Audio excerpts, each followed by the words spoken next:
Всіх вітаю. Всіх вітаю на Greetings, everyone, at this panel discussion. We're happy to see you here on behalf of Restart team.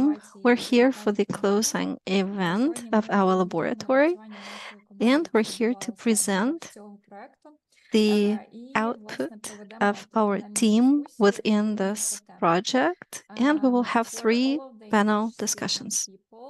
Please see the English channel, link for the English broadcasting in the captions for this video, and we will have simultaneous translation. Отже, для всіх україномовних глядачів, слухачів, слухачок, залишайтесь, будь ласка, на українському посиланні, для англомовних буде англомовна версія. Отже, я пропоную починати. Передам слово засновнику і All right, I suggest we proceed with the event. Alexander Shevchenko will address you first, and then we will move on with the panels. Alexander, yes, thank you, Rita, and welcome everyone. This event today was made possible thanks to our cooperation with GIZ and the help of the German and Swiss government. And our cooperation with GIZ has been long-standing. It began before the full-scale invasion, and ever since February 24, 2022, we can see how important it is to continue working in the domain and addressing the needs of the cities that have the conditions for it, given the ongoing war. And this cooperation was happening in a format that was open and welcoming to different topics, starting from green spaces and to security, from mobility and to the needs of IDPs. And we're here today to summarize this collaboration, that almost a year-long collaboration. We will not be presenting the cases today. You will be able to find those on our website shortly, restartfuture.org.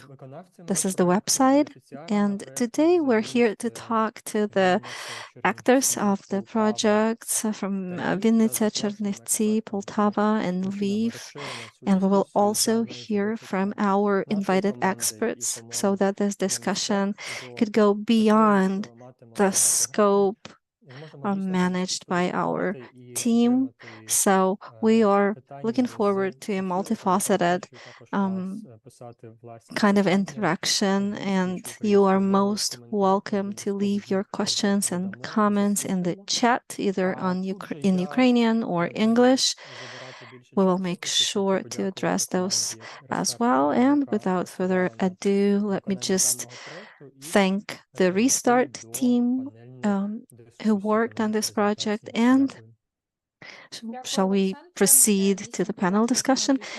Yes, thank you, Alexander. Indeed, we will be taking your questions and comments in the chat throughout this discussion. And I am happy to pass the floor to my colleague, Lia Detareva at Restart. Over to you.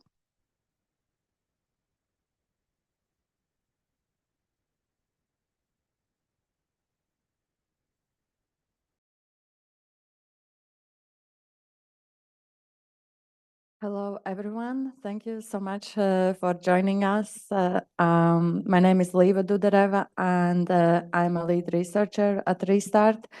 And I will be moderating these 3 conversations today. And I would like to introduce our panelists to begin with. Thank you so much for finding time to join this conversation. For the discussion of green public spaces, we have Alexandra Slatkova, who is Deputy Director of the Department of Economic Development of the Lviv City Council.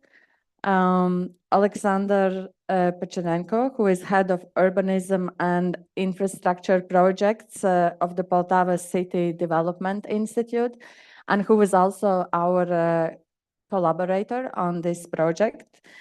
We have Alexandra Mahmoud, but I don't see her yet. Maybe she has some connection problems, but I hope she will be able to join us in a bit. Alexandra Mahmoud is an architect, and she is also a winner of competition project for Schiller Park in Chernivtsi, who was also our partner in this project. And from Restart team, we have Daria Borovic, who is an architect and urban planner. And to give a little bit of a context for today's discussion, Daria will be explaining a little bit the essence of the projects we did in Poltava and Chernivtsi, and then we will proceed to the discussion. Daria, I'm giving the word to you. Thank you, Liva. Hello, everybody. And you can see I'm in a slightly intimate settings today, since we didn't have electricity at the moment, but luckily I can still join you, which is great.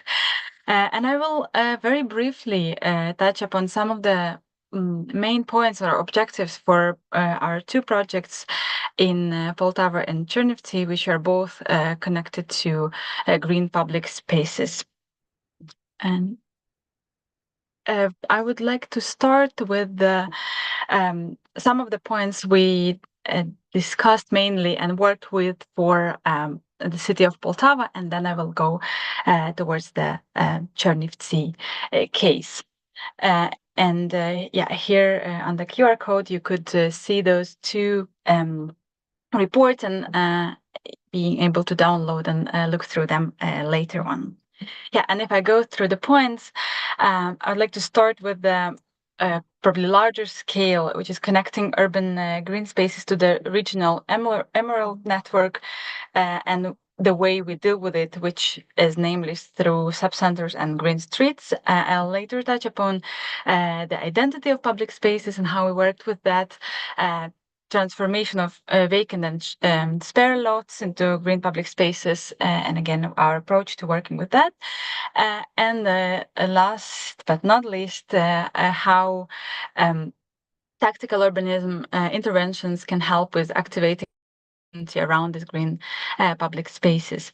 So if I start with the importance probably of connecting the green urban spaces, is of course because it is very difficult to estimate the impact on nature of anything we do, and kind of close it up in one municipality or one project, one district. So in that regard, we're looking into how can we create a network which works closely together, which is linked, the spaces which are linked to each other, and eventually linked to the greater natural network, which is Emerald network.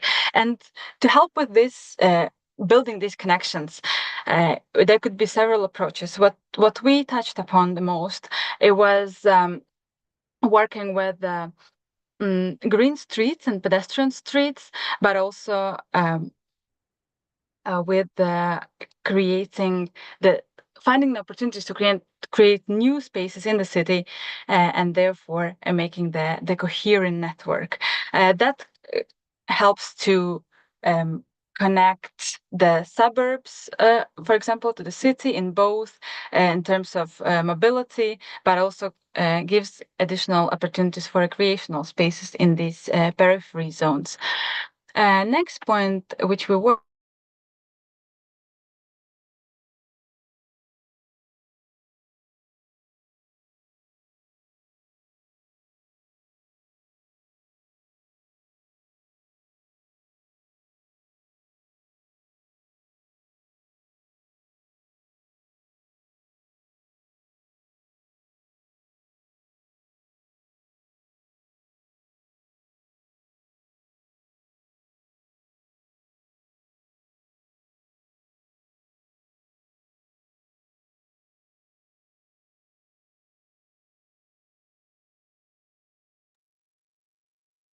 I think since Daria was saying that she is in the moment of no electricity, I think there might have been some power cut.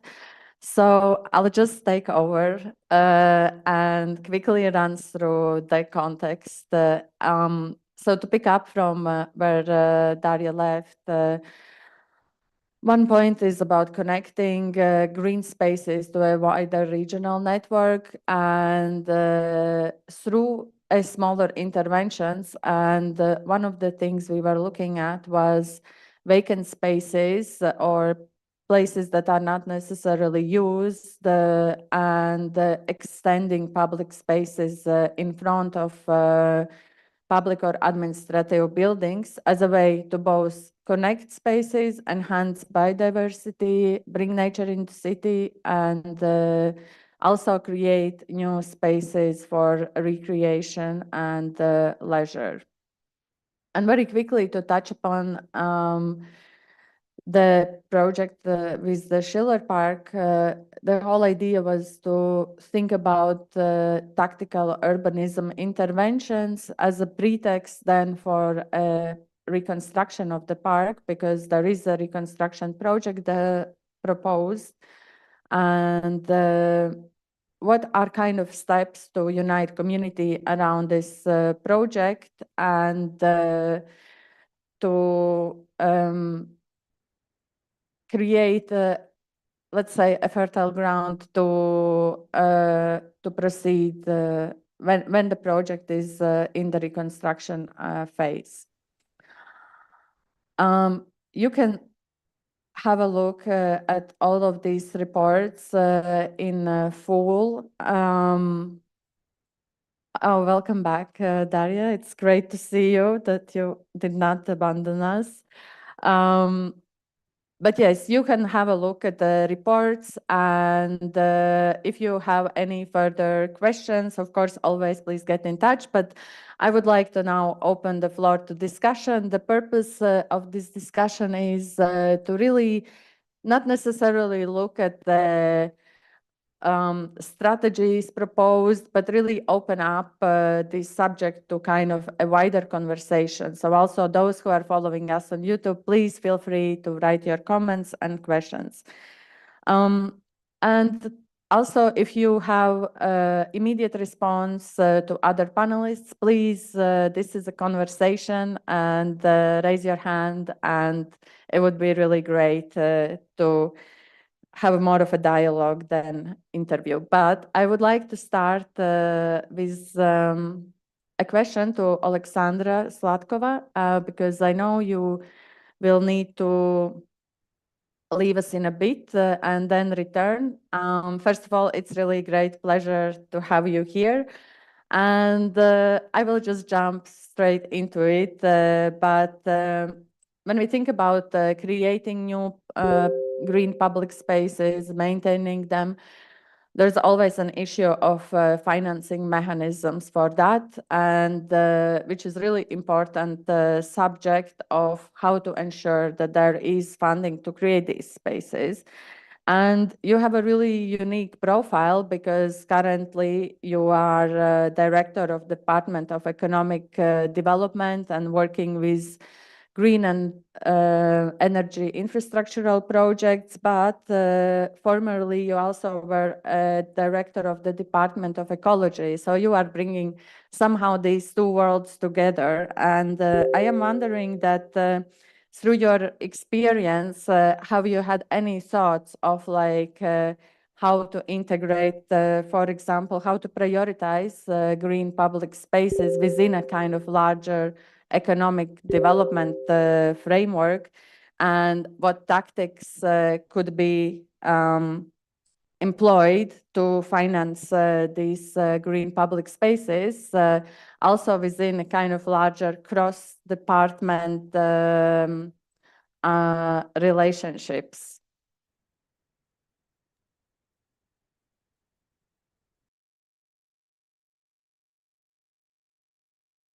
Так, дякую насправді за запрошення. Ну, Thank you so much for having me, and what I could tell you right away is that successful projects normally are those that offer benefits to different kinds of beneficiaries. And take, for example, our projects that have to do with green spaces in the past, say, 2.5 years. You will see that those were not some standalone initiatives, not isolated ones. They are usually high quality initiatives within a larger concept. So offering a variety of benefits to a variety of different groups is what makes the project stand out and be functional. It makes it functional. So in Lviv, we have this fantastic wooden building for prosthetics.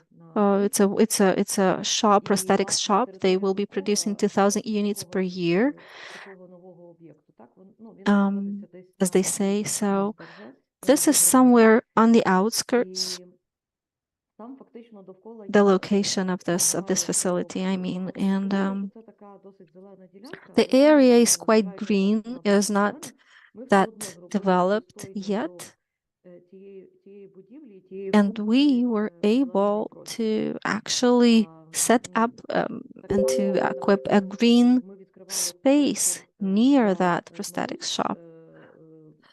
Similarly, when we were arranging a space for mothers, and again, it used to be this deserted area, and we turned it into a lake and a park of 4 hectares. So it took some effort on our end, and we did it the way, I mean, we did it according to the vision that we had in mind. So without making it, while keeping it minimalistic and coherent with the surrounding nature. So, and we even got an award for that, an architectural distinction. So whenever the conversation is about the climate or planting trees, somehow, I mean, there's always budget involved, there's always funding involved, and somehow the residents, the community, and I'm not sure if my colleagues will hear me out. So what I'm just trying to say basically is that there's always needs to be this link between different projects, and we need to take into account the context and I mean the war that is ongoing, because this is part of our life, and we have areas that are a bit farther away from the front line, but nonetheless, it is affecting everyone. And somehow, when I was reading all those books and recollections of the Second World War, I could see that people kept on with their lives. They were building parks and things like that, not because they were ignoring what was happening, but because thinking about the future makes it a bit easier. And there are certain tactical changes in the public spaces, and then people see that things are improving and it's not all that bad, that something good is always happening at the same time, and this gives people hope. And they can also see the beauty and the sense in the everyday living. And this is something that basically psychologists teach us about how to go through very difficult times. So green spaces are relevant, and yes, we are doing it in a different way as compared to early. And one more thing, everybody knows that right now there are plans for this great infrastructure. There are various international projects on developing, for example, railway connections in Lviv. They are not very public, but I understand that when we talk about railway connections, for example, new sorting station, it will be located in a place that is not very developed, because back in the Soviet Union that was planned to use for other purposes. So they are going to use this place right now for railway connections. And for the past 20 years, we reviewed the way how we use our space logistically. So when we plan to build sorting stations right now, but not in the whole territory that is right now not very used, we have to plan also the reserves, natural reserves, and how they're going to be maintained. And we have to include this part about natural reserves into the infrastructure development project. It should be a part of it, because when we talk about this infrastructure project, it will benefit from this part of natural reserves, because otherwise there will be questions about, okay, you're building infrastructure, how it will impact the environment. So this component will help the project. So they will build the road, and when we add a small park there, it's not enough. We have to assess the usefulness from these green connections, from the green infrastructure. We have to study the value of this green infrastructure, because right now the people who specialize in ecology, they don't have so many things to do. And the students who are studying right now, they are motivated. We could see it at the urban forums. So they're motivated to join these projects. And right now, I think we should carry out this research that we have time to carry out, because when the war is over, and when the investments start flowing in, there will be no time to think, but there is time to think right now. So we have to be very active in this right now. But when it comes to making our projects public, our large projects public, it's very complicated, because the residents have other priorities. And probably every day we all think about whether we do something that is highly important right now, whether what we do right now is a priority. And I keep asking myself this question quite a lot. And for me, it is very hard to work on green spaces when I think that I might use my energy for something more useful for the victory. But anyway, I keep doing it, and I find the energy and the reasoning within myself to keep doing it. And I understand the benefits of this work. So thank you. Thank you so much, Alexandra.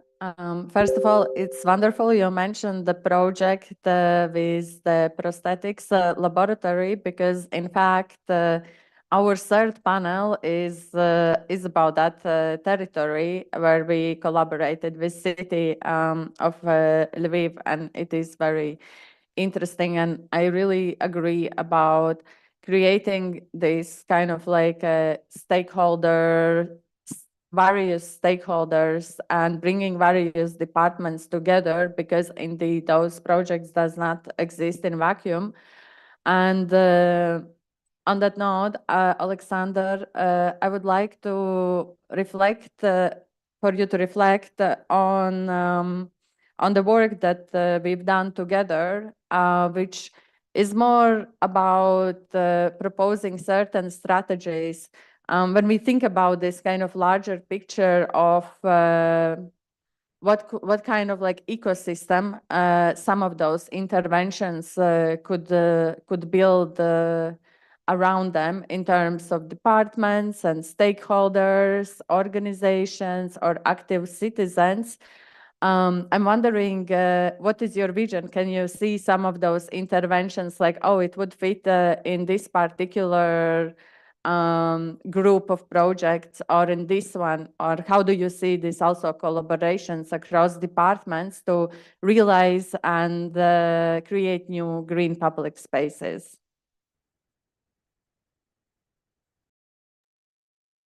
Ну, я так зрозуміла, що питання теж до мене. Well, was it a question to me? Ну, по-перше, що It First was of a all- question to Alexander Pechenenko, but перепрошую, дякую. please, Alexander, jump in afterwards with your comments. It would be great to hear from both of you.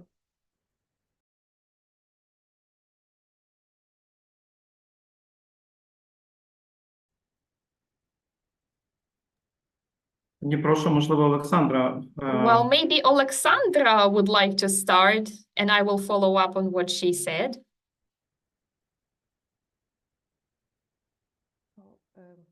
Я просто сказала, що я Okay. не маю зараз багато часу. Like I said, I don't have very much time because I'm on a very tight schedule. So maybe if it's okay, I will join you in 20 minutes after my meeting that I have to attend right now.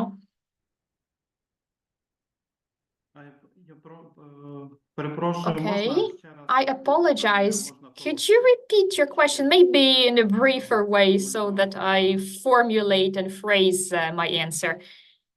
Yes, of course. So what I was wondering about,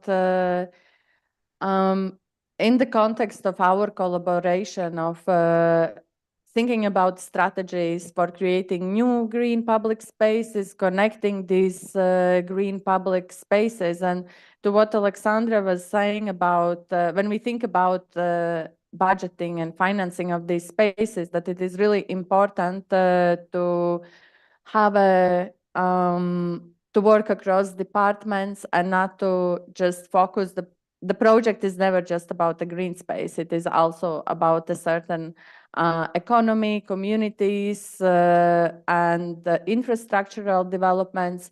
So based on the work that we've done together, can you see some of those kind of relationships emerging, or what the kind of ecosystem you could build around particular interventions? Please let me know if it was clear. Так, дякую. Так, дякую. Thank you, it's clear. Ну, власне, So, one of the tasks of this project was, well, when we talk about tactical tasks, is enhancing and boosting the potential of the personnel of city council when it comes to decision-making level. And another part, another component is the request for changing the very paradigm of the economic activities and the rational approach to using the natural resources.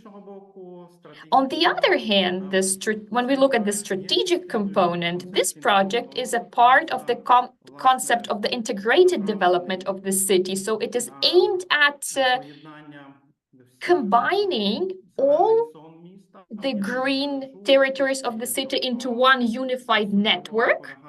And the essence of this project is to preserve the existing network and its development.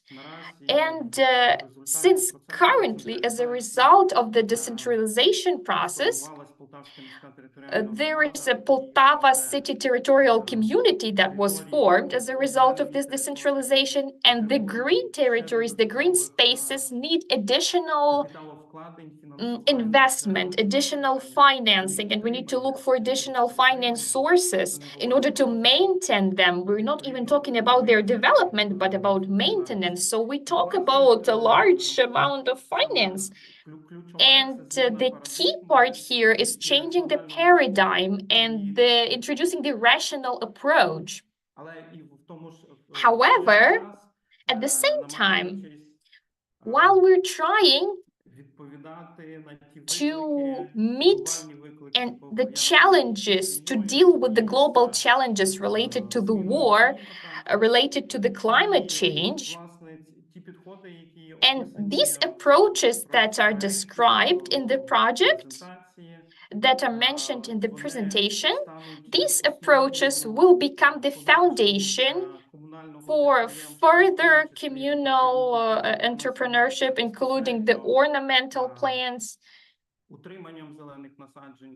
and the maintenance of these green spaces, green areas, when it comes to the economic activity. So financing from the Target City program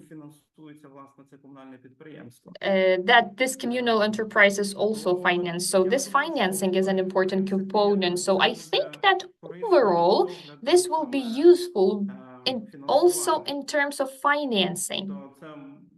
So as I see it, it will have great impact.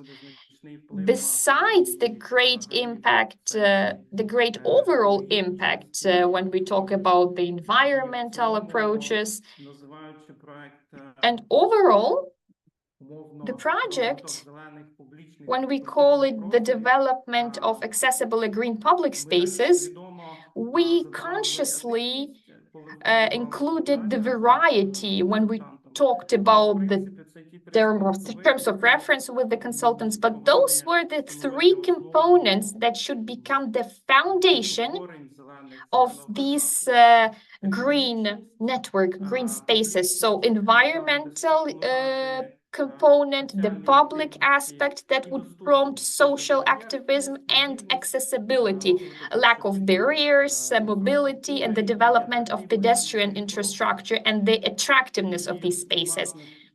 So overall, this is both the economic aspect that can bring about the economic impact and the social impact, as well as a component, as well as the ecological component. Thank you. Thank you so much, Alexander. And I wonder if you could elaborate a little bit more. What I found really interesting about your response is that you were mentioning several times about changing economic paradigm. And I wonder if you could talk a little bit more about it, in what way and how you see that.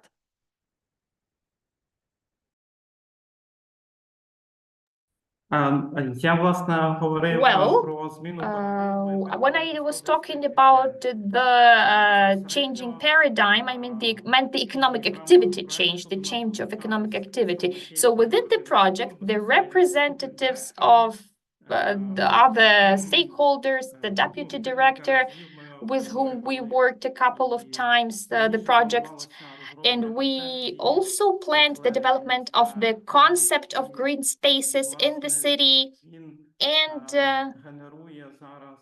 that person, the deputy director, is working on a document that would be part of this economic activity of the communal enterprise, and they would try to implement within their responsibilities, for example, the decisions that are ecological, that are related to including various types of plants, and other ecological aspects. So those solutions that they can implement within their responsibilities, but those solutions will improve the quality of the green spaces in the city and overall the city environment.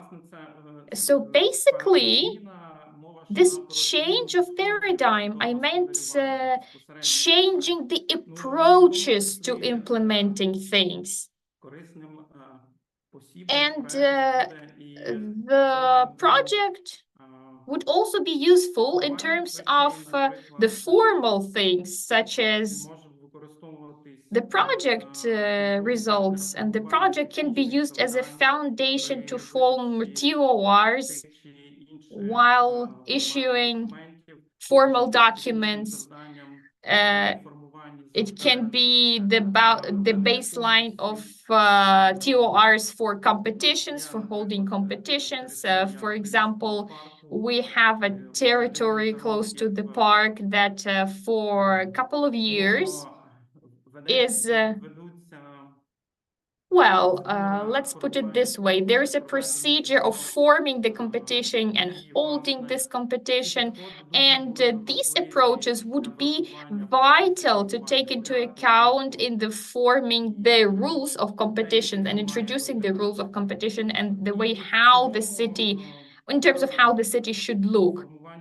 And overall, forming the project, developing the project, and the project took place locally in the central part of the city, but we understand that Using these principles, it can be scaled up and replicated to all of the city's territory and to all of the community later on, and this can be integrated overall with the network that is developing along the Vorsla River. So the Emerald Network. So with that,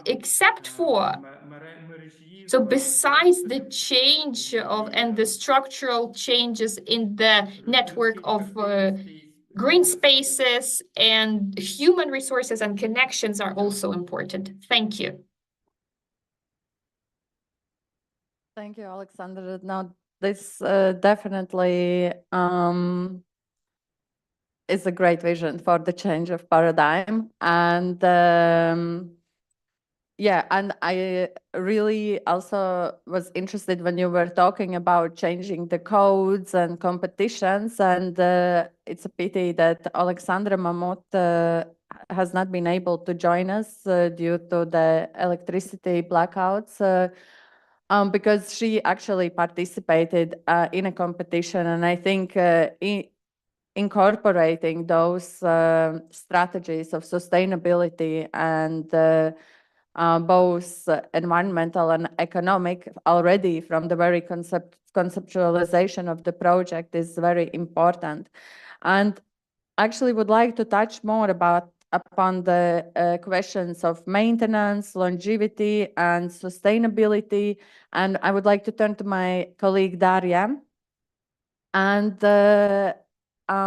could you please talk a bit more about the kind of principles that could be integrated in the stage of ideas development and the design to create new green public places resilient and also cost-effective eventually? Yes, thank you, Liva, and I'm horribly sorry for the inconvenience from technical side I experienced before. Happy to be back with you. And I think it links very well to what colleagues were saying before, and all of their points were already kind of touching upon both resilience, sustainability, and cost efficiency. But maybe as to add to it is one of the points which we really discussed a lot as the presence of the green spaces, but then also the quality of the green spaces. It really influences cost in a very broad terms. If we're talking about social cost and environmental cost, for example, then those green public spaces which have high quality, and saying high quality here, I mean using it could be nature-based solutions, for example, which would enhance biodiversity, which could enhance health for the residents, but also lower the carbon footprint for the city overall. So if we take it in a much broader sense of costs, it touches upon both climate resilience, but also the social component of it, right? How people use the spaces, how does it influence them? And if we look in a long term, and that is intricately connected to long-term values, because it builds cultural value, it makes space prepared for the future in terms of climate, and not only space, but helps city to be prepared for the future challenges which climate change brings to us. And in the same time, if we're talking about finance, then if we create stronger ecosystems, then they are self-sustaining in the future. So this maintenance cost, it actually lowers itself because they are more resilient and robust themselves, the spaces, I mean, and that leads human interventions to be minimal. So we rather experience benefits than introducing more costs in a broader sense. Thank you. Thank you, Daria. I think this very much also relates to the change of paradigm, touching about the three aspects that Alexander mentioned that I think really encapsulates very well those ideas about environment, public use, and access. And maybe I would also add maintenance or self-sustaining spaces.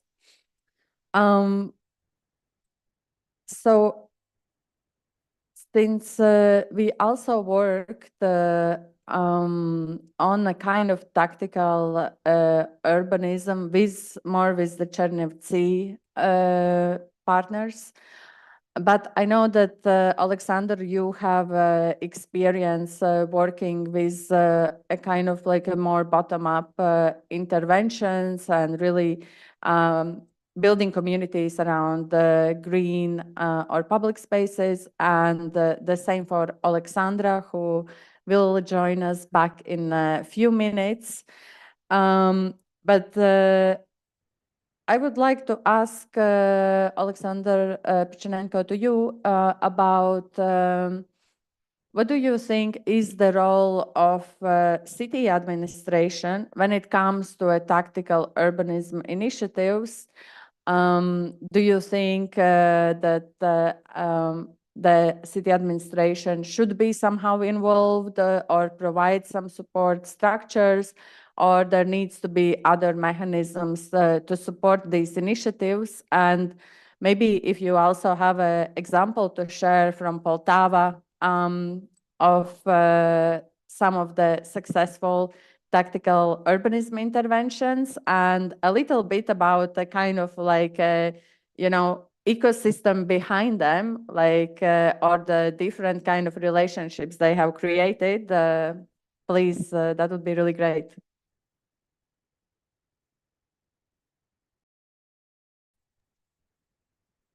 Так, дякую. Власне, Sure, thank you. ті Well, проекти, з якими я безпосередньо the projects that I personally was стосуються involved in regarding, I mean, the tactical solutions, those were implemented with the support of the municipal council. Була наша організація, комунальна організація Інституту розвитку міста. The institute of То почну the institute that I represent was, of course, the initiator. В минулому році в рамках So проекту last інтеграції year, розвиток міст within the integrated urban development було project, встановлено переклад в центрі міста по вулиці Соборності. Це вулиця on Savorna Street. центральних, історична зона. This is one of our central streets. Недавно, декілька років назад вона була And a few рішенням years ago, рішення про те, що вона набула статусу we пішохідної, але decided to turn it into a pedestrian street. Продовжує рухатися технологічний транспорт, But we still have some власників. transportation moving there, the technological transport, and also the commercial residents from the first floor. They have access to that with vehicles, but still, it is very, it is, I mean, this use is rather seldom.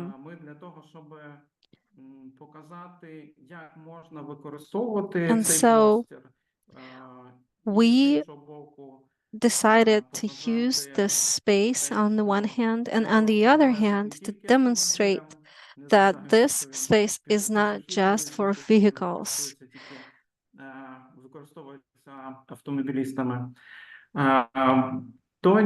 It should be used for pedestrians. And so we initiated a parklet installation, and we carried out 5 events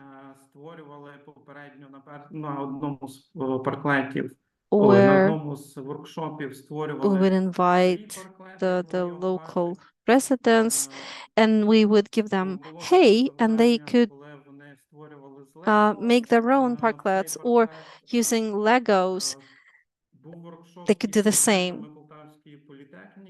And we had this workshop with the students from Poltava Polytechnic University. And with them, we also discussed other challenges associated with the central part of our town and how to make those spaces attractive and most usable. And the students had their own ideas as well as to how to improve the Soborna Street, the central part of it. We even had a screening of a documentary on urbanism, and this space has actually become very popular. It is probably the only space where you can spend this kind of time. I mean, with this quality, with the parklet and all different plants were planted, so it's green and it's comfortable. Який стосується зелені, але знову ж таки він був за підтримки міської ради і ініціативи Сади Перемоги. Also, we had some initiatives supported by the council, such as the Gardens of Victory. It's like a municipal garden, and we installed a glass house with the support of the authorities, where we would grow all sorts of greens and vegetables and herbs.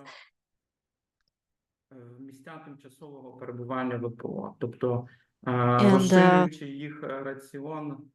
we would then supply what we grow to the IDPs.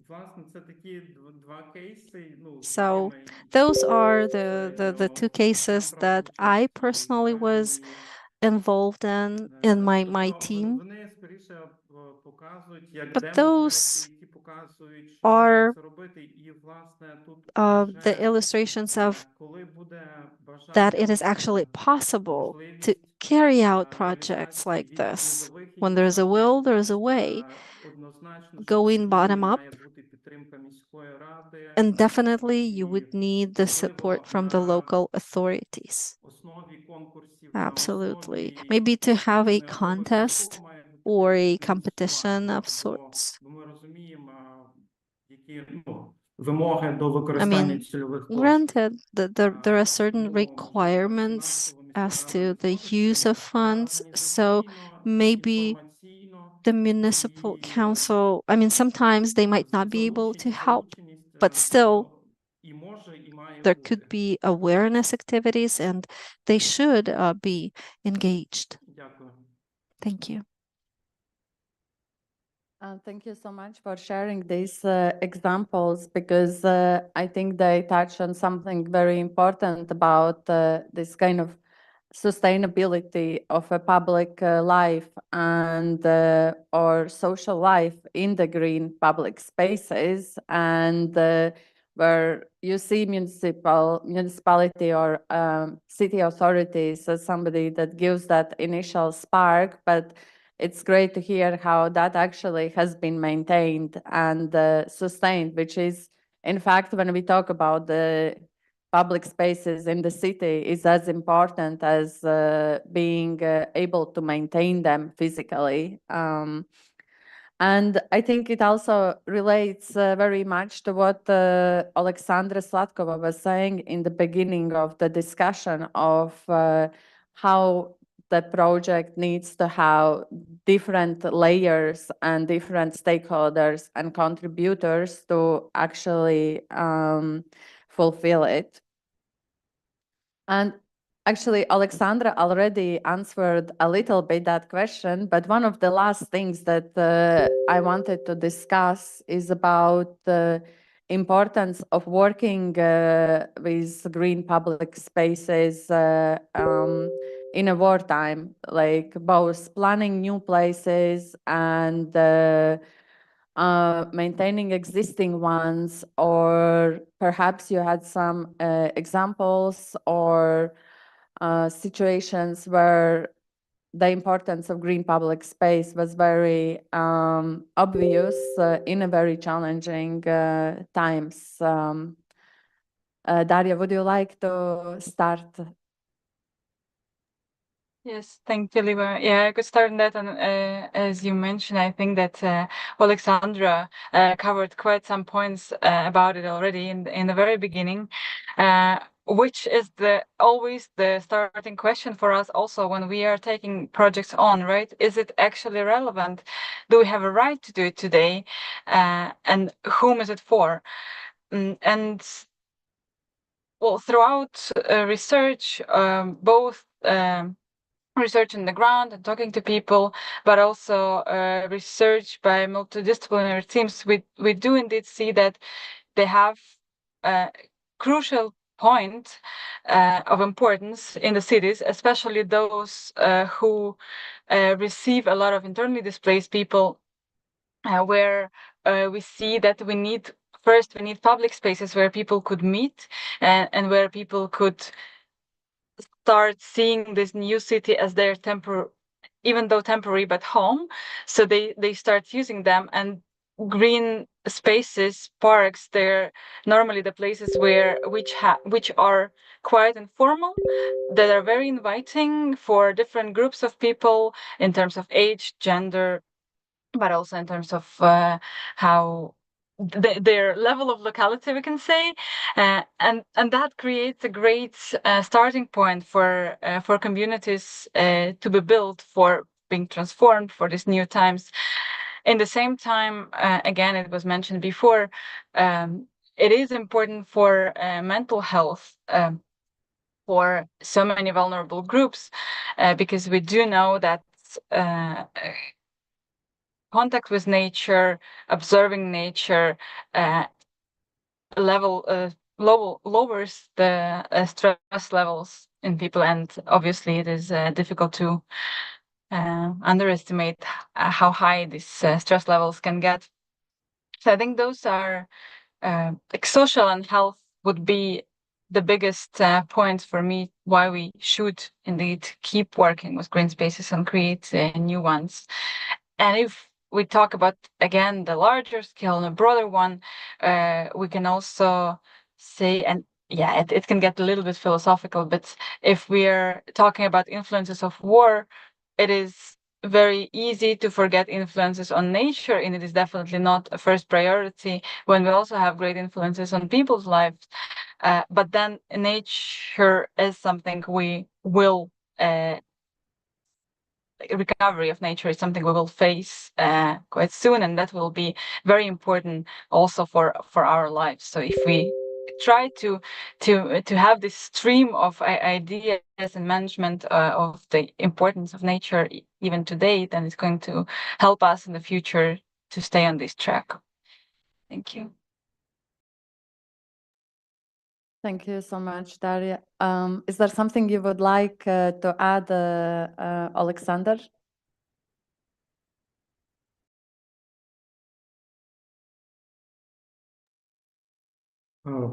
Так, абсолютно погоджуюся з Дариною. I completely agree with what Daria has shared, and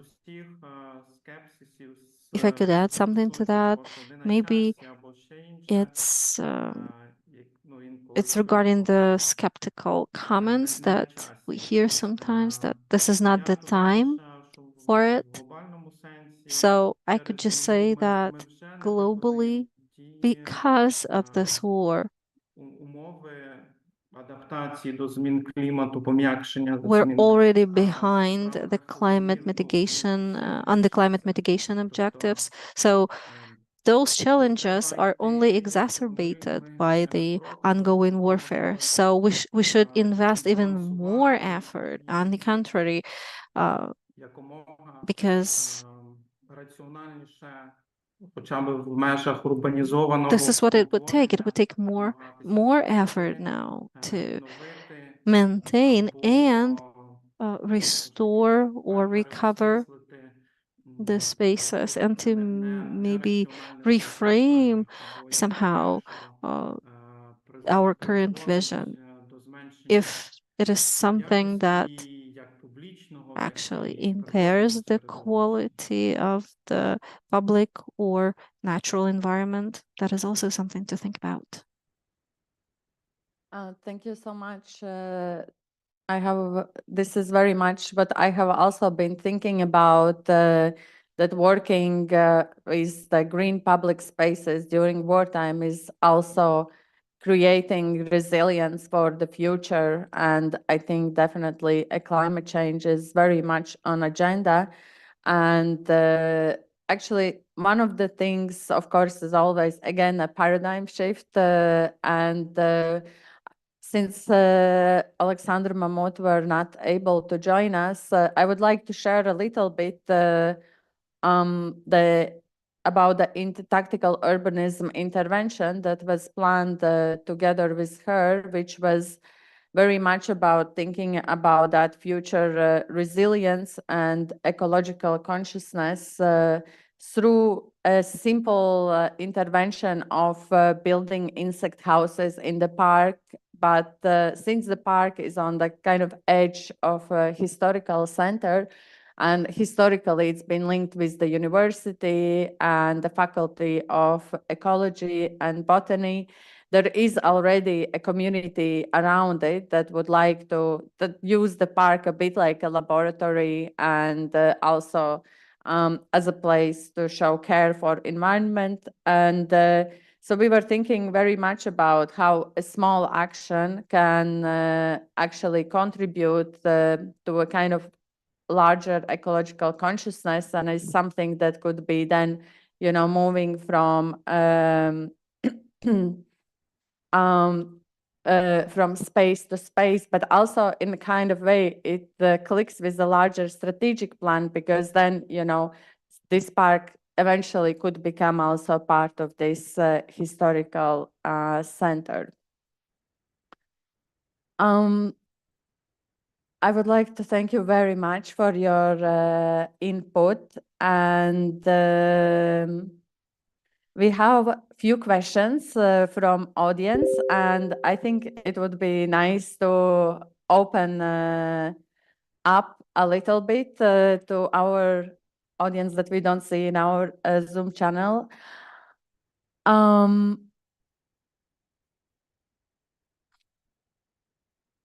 So one of the questions is, how do you see the role of landscape architects in creating urban visions? And I guess my first instinct would be say that obviously landscape architects are really plays a key role into that, especially, of course, when talking about green public spaces. But perhaps Alexander, you would like to comment. How do you see that? How do you involve landscape architects, not only thinking about different green public spaces, but also, being part of those larger visions?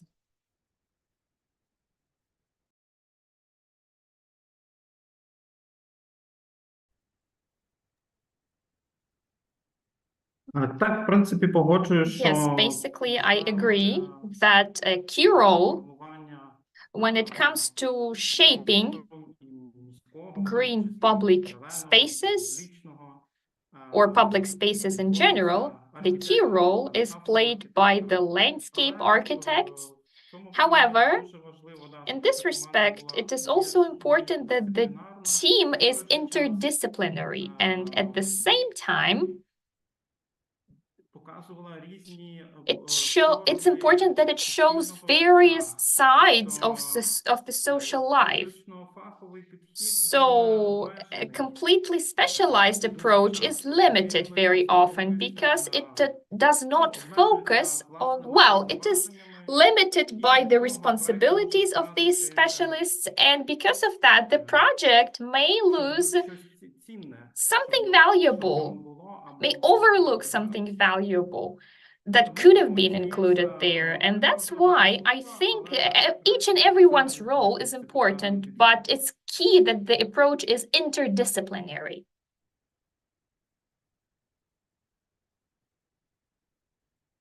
I agree very much, and I think this is an appropriate time to reveal that my background is in landscape architecture. So, of course, I do see that role of landscape architect, thinking also about the larger urban vision. And we have another question or a kind of comment that is asking about local experts how practical experience and knows nature-based solution approach. And perhaps this is question to both of you, Daria and Alexander, of how do you also pull those experts? How do you kind of create that working group? Is it something that basically, how do you find those people who are based in the city and has that expertise, but are maybe not necessarily working in a municipality? And what is the best way to involve them in those projects?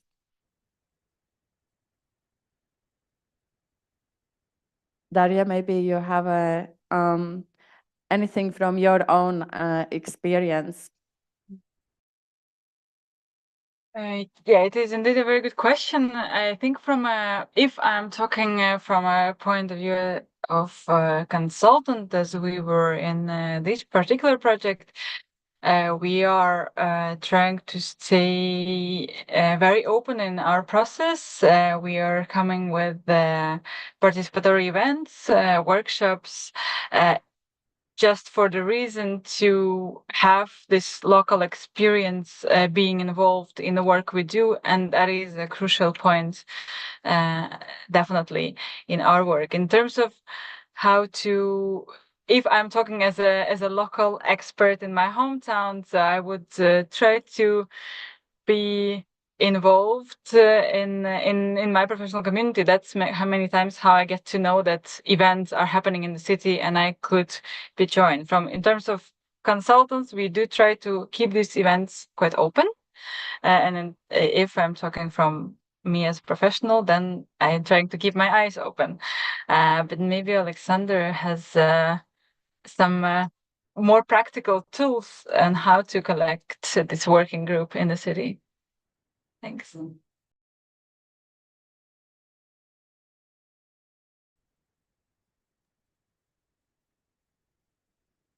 Якщо говорити про If we talk about the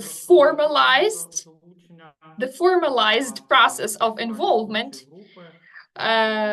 in the working group, we formed this working group on the basis of the provision, of the established provision. And before the war, for example, we had a working group on green public spaces that included the experts of structural departments of the city council that are working with the municipality, green spaces, and the active representatives of civil society organizations, activists were also involved. So it was 50-50 basically. And the working group was established, it was functioning, and right now, during the hostilities, a lot of people fled the country or the region, and we are now thinking about updating the working group, inviting other people to join it, so that in the future, we can work on the development of this project, on developing the concept of integrated development, and to work on the concept of green public spaces in the city overall. And when it comes to the events that we organized, very often, as I mentioned, there are representatives of the structural departments. Very often, those people are my colleagues, people that I know from various fields, activists, So basically, the specialized community who joined us before, who are joining us right now, and very often we involve the student community to our processes, especially the architect students, well, children, school children, depending on the events, of course, but we are trying to focus on the broad spectrum. We have a very active team. Well, the initiative group who represent people with disabilities, for example, and they are also eager to join the events that we hold. Be it about barrier-free environment or be it green public spaces or other topics. Thank you. Thank you so much. I think this will be our last question from audience, but I think it's extremely relevant. It's about how to measure or assess a successful green public space. Like, what are the measurements that we could use to see how effective it is, and to see where we fail or succeed, both in short term and long term.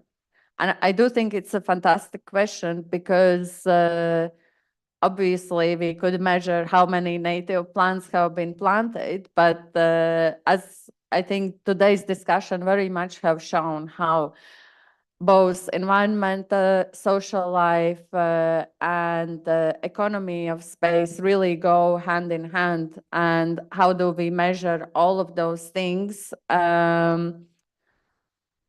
I think it is very interesting. And maybe, Alexander, since you're representing the city, and I know that often cities do need to have those measurements, right? Of like, do you have tactics for that? And do you think, if you have, do you think they are really showing the whole picture? Or what would be, in a way, ideal way of measuring the success of public space?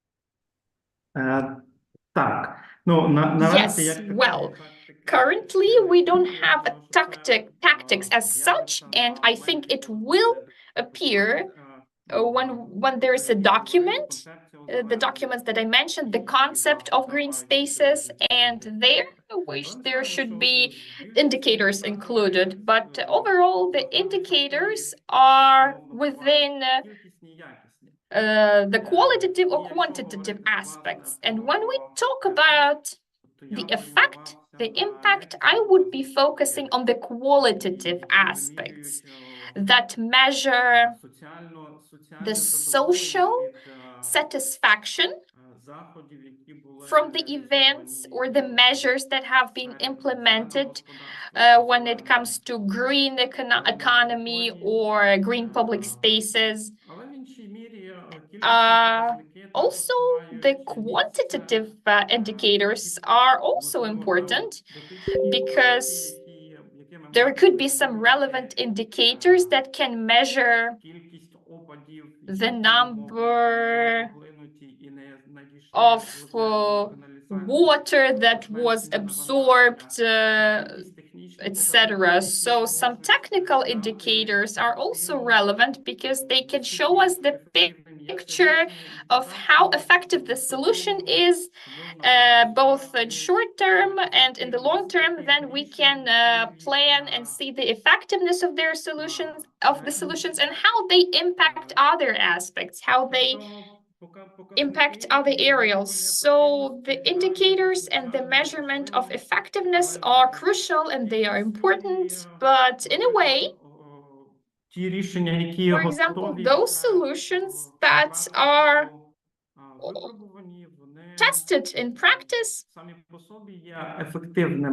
they are effective by themselves, and they are rational, both when it comes to using finance financial resources and in terms of the cost effectiveness. And overall, I think that the key indicator is the satisfaction of the residents by the public spaces. So if people visit those spaces and they feel good there, they feel satisfied, this is one of the key indicators that it was successful. The measure that we implemented was successful. However, there are technical moments, of course, and they should be taken into account as well. Thank you so much for sharing, Alexander. Is there anything you would like to add, Daria? I think Alexander covered it very well in terms of different types of assessment, and maybe as like a very practical note is just assessing it all the time, right? It's like reassessment, which having a clear measure as do we count people there, do we ask people how they feel, how often they use the space, and we do it throughout a long time and we keep doing it so we know what works and what doesn't in different stages. Probably that's the only one, but I think Alexander covered it very comprehensively. Yeah. Thank you so much. Yeah, I think the kind of repeated assessment is very important because, of course, places go through different cycles. And I'm also thinking that it's one of those cases where you're working with both quantitative and qualitative kind of measurements, and sometimes they might work in one context and not work in another context, because in a way, what we want is a unique public spaces that are relatable to their context, both socially and environmentally. And but yes, maybe this is our next intervention to think about those metrics, which is, of course, really important. We will be now breaking for a short break before our next panel, which will be about the underground shelters and safety.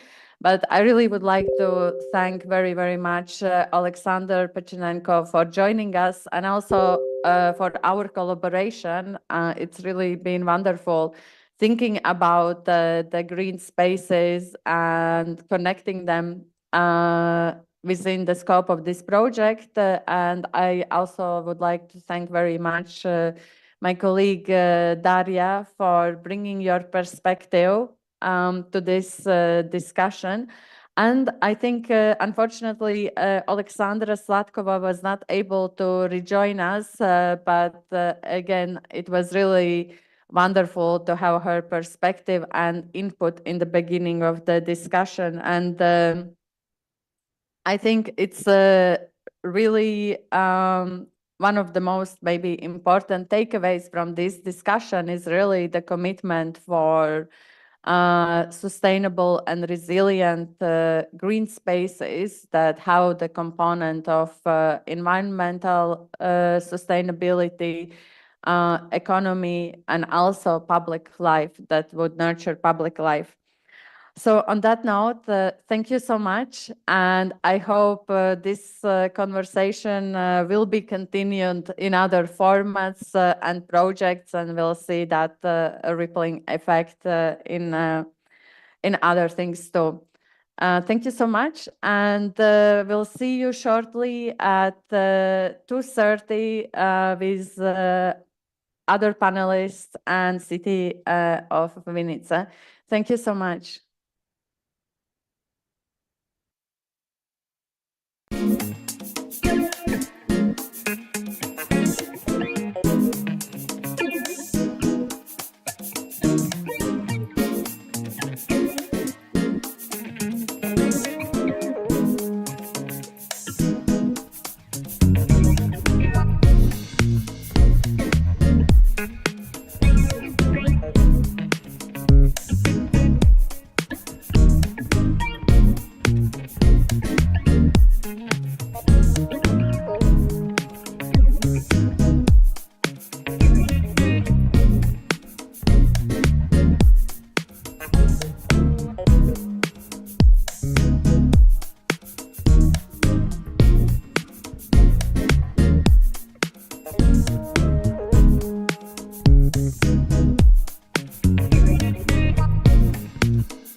Welcome back, everyone. I'm really happy to introduce our next panel, which is about a very urgent but also sensitive topic about safety in the city and in particular underground shelters. Sorry. And I would like to begin by introducing our panelists.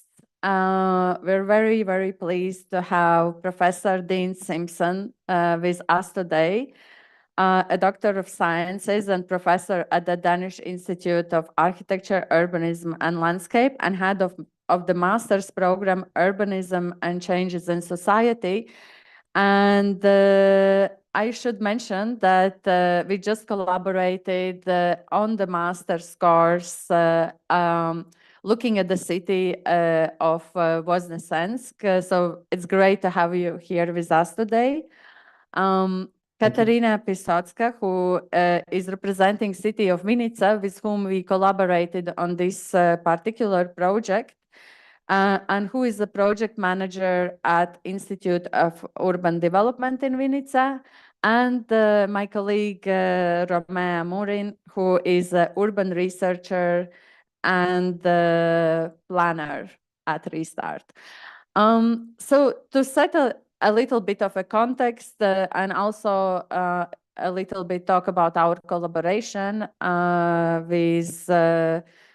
with Institute of Urban Development in Vinica, I will pass now the word to Romea, who will talk a little bit about what we did, and then we will follow it up with the discussion. Please, Romea. Thank you so much, Liva, for introduction, and welcome everyone. First of all, we would like to mention that we work closely for the couple months, actually closely with municipality of Vinica, as it has been mentioned by Liva. And we, what it meant, it conducted being on the research, on the site visit, but also within international, but also national case studies, laws and regulations. So we'd like to briefly explain to you, but beforehand, you have code where you can actually access the whole report, and please look at it through, during our present conversation. Why also in that case, you can ask questions on the YouTube channel, and we'll be happy to reply afterwards. So firstly, we would like to talk a little bit about our analysis on the global case studies. So we identified actually 5 countries, Switzerland, South Korea, Finland, Taiwan, and Sweden, that have established actually robust and state-regulated shelters. So based on those case studies, actually we have 3 research directions. First one was capacity of those shelters, maintenance, and dual use. In terms of capacity, like based on Switzerland and Finland, we investigated shelter policy, which is actually driven by building laws that mandate including shelters in all new private residential construction. So if a residential building cannot include underground shelter, the developer has to secure space for the future residents in a public shelter nearby and cover the cost, or contribute it and share within other owners around the plot.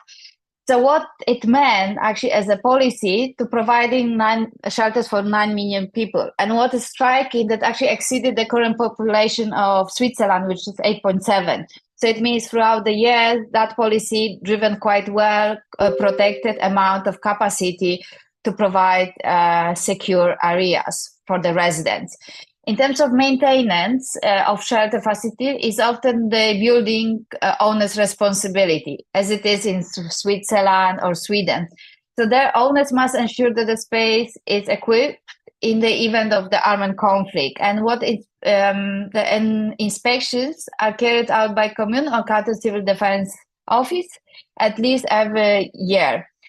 So what is important, if the authorities issue an order to move into the shelters, owners actually must provide access according to the allocation plans, which has been strategized and shared upfront in order for people to kind of contribute to public awareness, prepare in terms of furniture, but also be fully operational within maximum 5 days. Otherwise, it will be provided with the fine or other legal responsibility.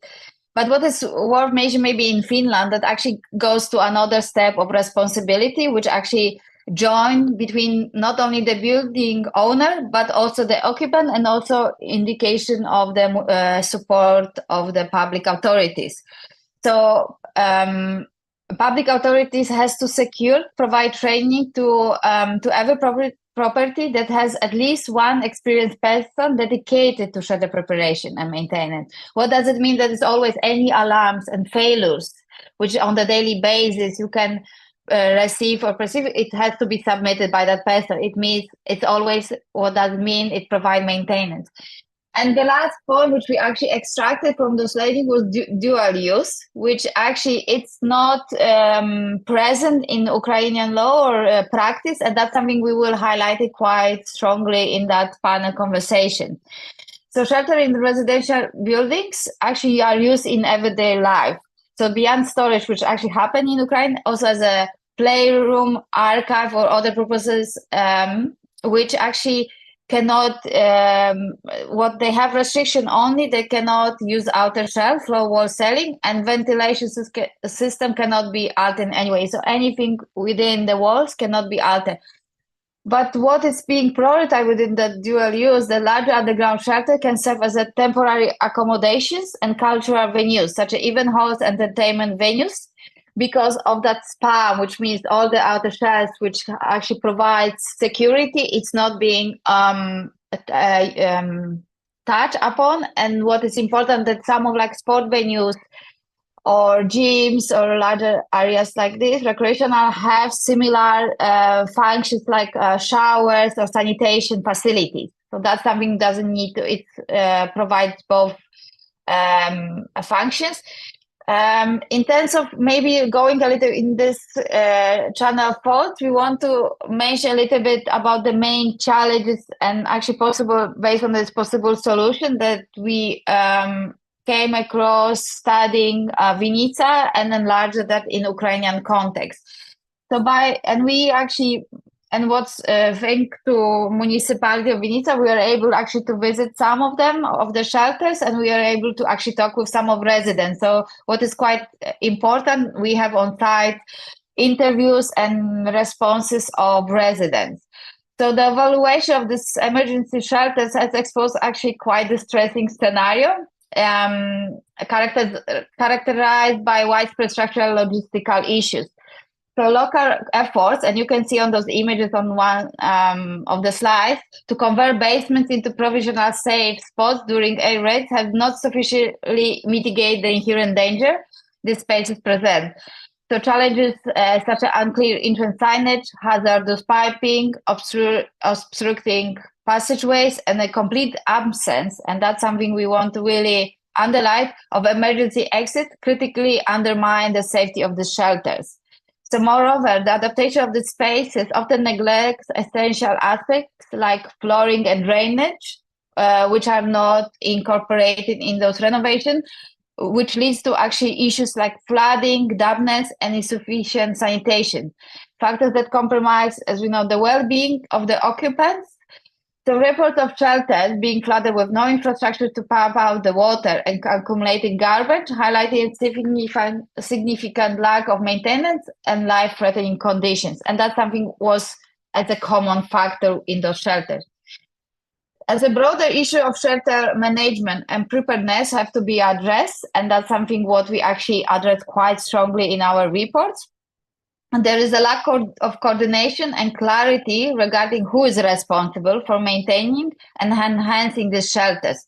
The shelter distant locations and perceiving not readability of the resident, of them, they don't have even access, they are quite close. So because you usually have person responsible, but even the phone number or the person name is, because of not waterproof of the signage, you cannot read. So it usually leads you to change and search in the blindness of the alarm to search for other shelters. So what we try and what we found that the most urgent as a solution is to establish actually maintenance and renovation strategy, and define actors responsible for it. Because there's a lot of based in residential areas, there's a lot of in public facilities which actually can be renovated and actually have the capacity and condition to actually provide safe shelters. It's just a matter of implementing specific components to it. So those actually strategies should prioritize challenges as access, safety, cleanliness, refreshment, equipment, so ensuring the strategic and effective resolution of the most urgent problems to enhance shelter functionality and safety. So solutions should include, and I'm being a little bit practical here, but instead clear waterproof signage, as I mentioned, like updating maps of the locations and securing inches with coded logs, automatic. But the most significant, which I mentioned briefly, is to address emergency exits. So there are those secondary. We are not talking about the main ones which lead to the main circulation core, which there are hidden tunnels accessible only from the inside the shelter. They should be reinforced with the walls and secure airtight doors. So actually those tunnels so they can also serve actually as a ventilation shaft equipped with filtration system to purify incoming air. And that's something can be actually added to existing structure, especially in the condition of the basement in residential typologies of Ukraine, because basements actually are elevated a little above ground, and that's provide possibility to easily implement it within the structure itself. And in terms of maybe the last, because we have short in time, but I would like to touch upon this dual use shelter, because that's something we want to talk quite strongly, that we investigated and created guidelines in those reports to use the shelter to actually advocate for for repurposing them, but in order for three aspects. Firstly, to optimize a new space, because those spaces are existing, they are already being tackled by community, they are being already initiated. So that means that upon proper management, they can be actually secure and actually function as a shelter. Itself, the secondary, they can remain functional because they will be in daily use. And the thirdly, which is quite important, they provide alternative economic model to sustain them. And that's, I think, we wanted to underline. By providing additional function, they can give residents also funds and financial support to actually maintain them and renovate according to their needs. So the concept of dual use shelters kind of can benefit not only structured community integration and resilience, but also they were originally designed for crisis response. This shelters share characteristics with transit spaces like airport mall, but offering potential for non-crisis uses, such as community centers or venues for cultural events.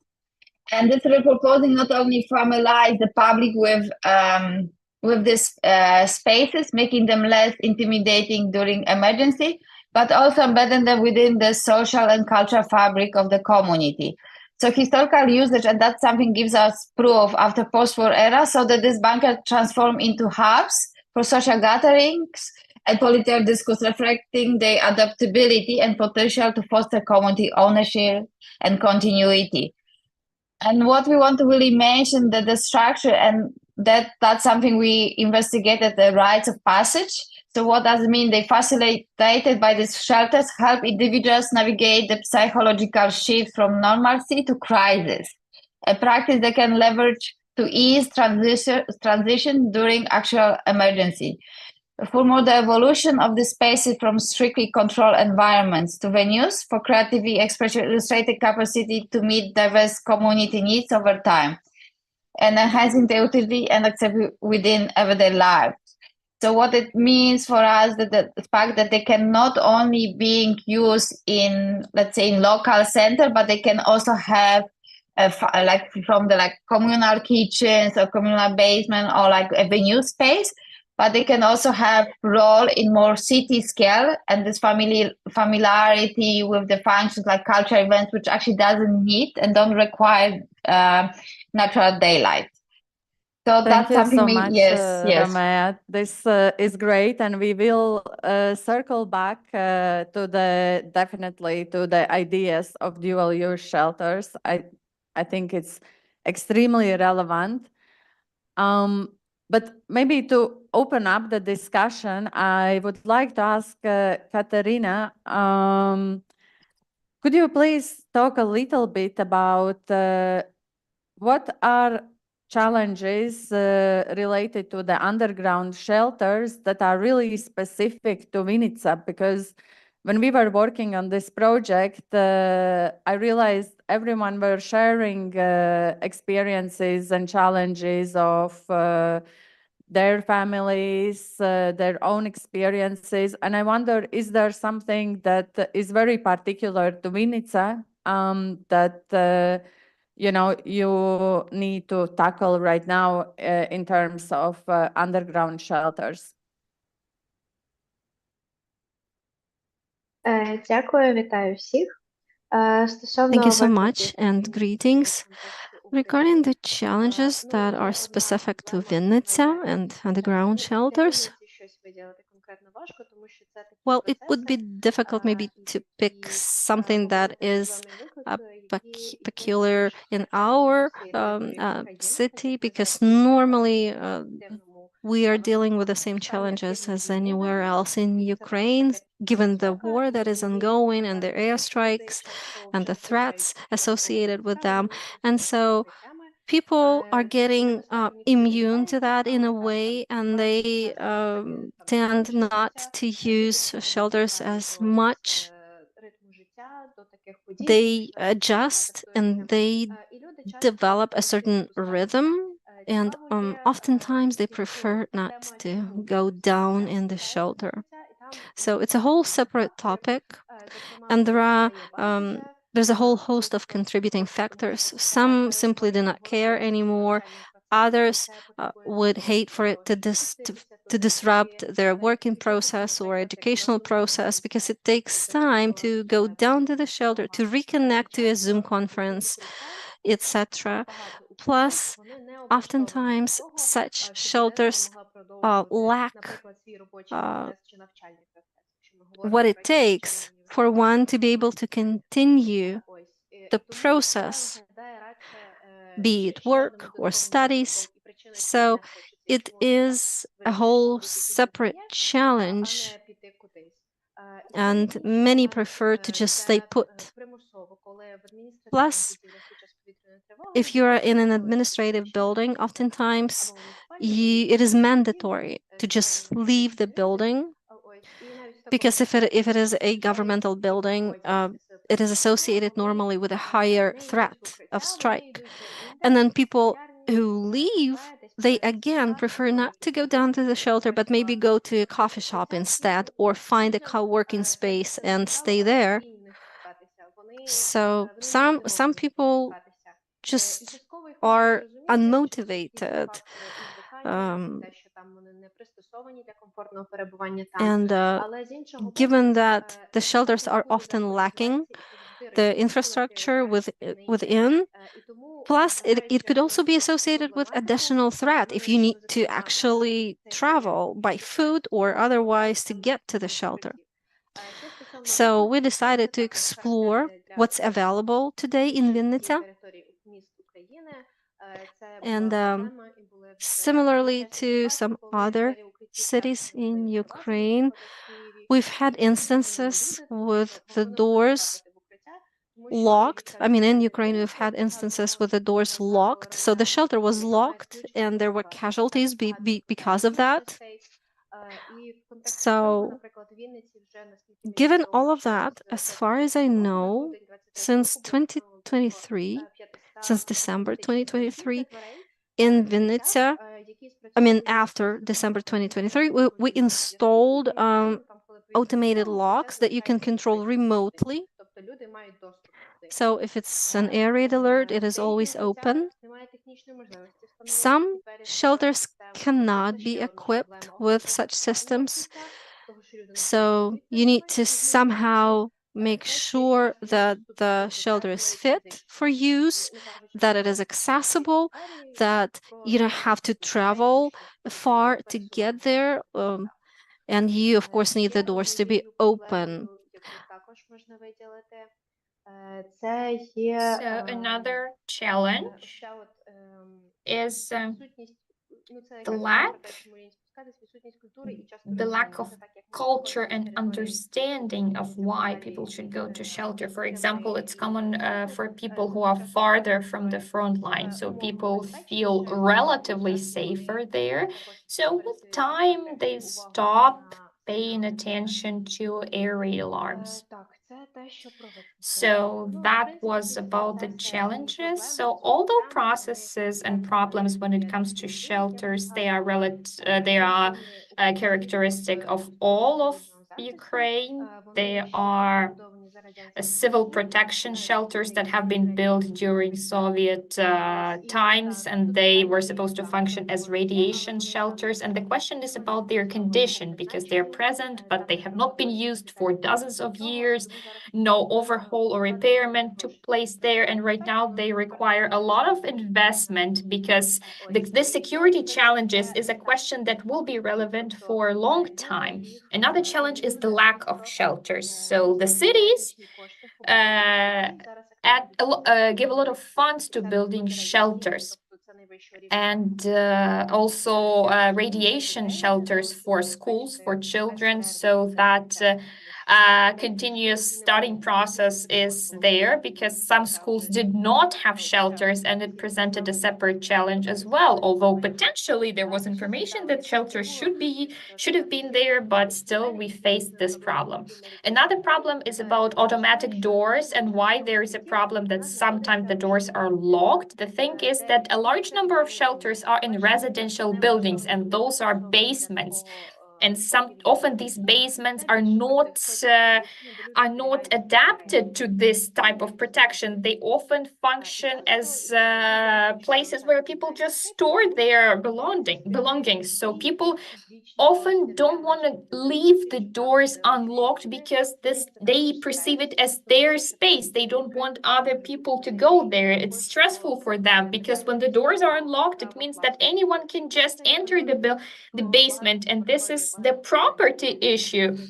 So this is related to the residential multi-story buildings. There, the shelter should be accessible to the public, but very often people are afraid of their safety, so they don't want just anyone to be able to enter those basements.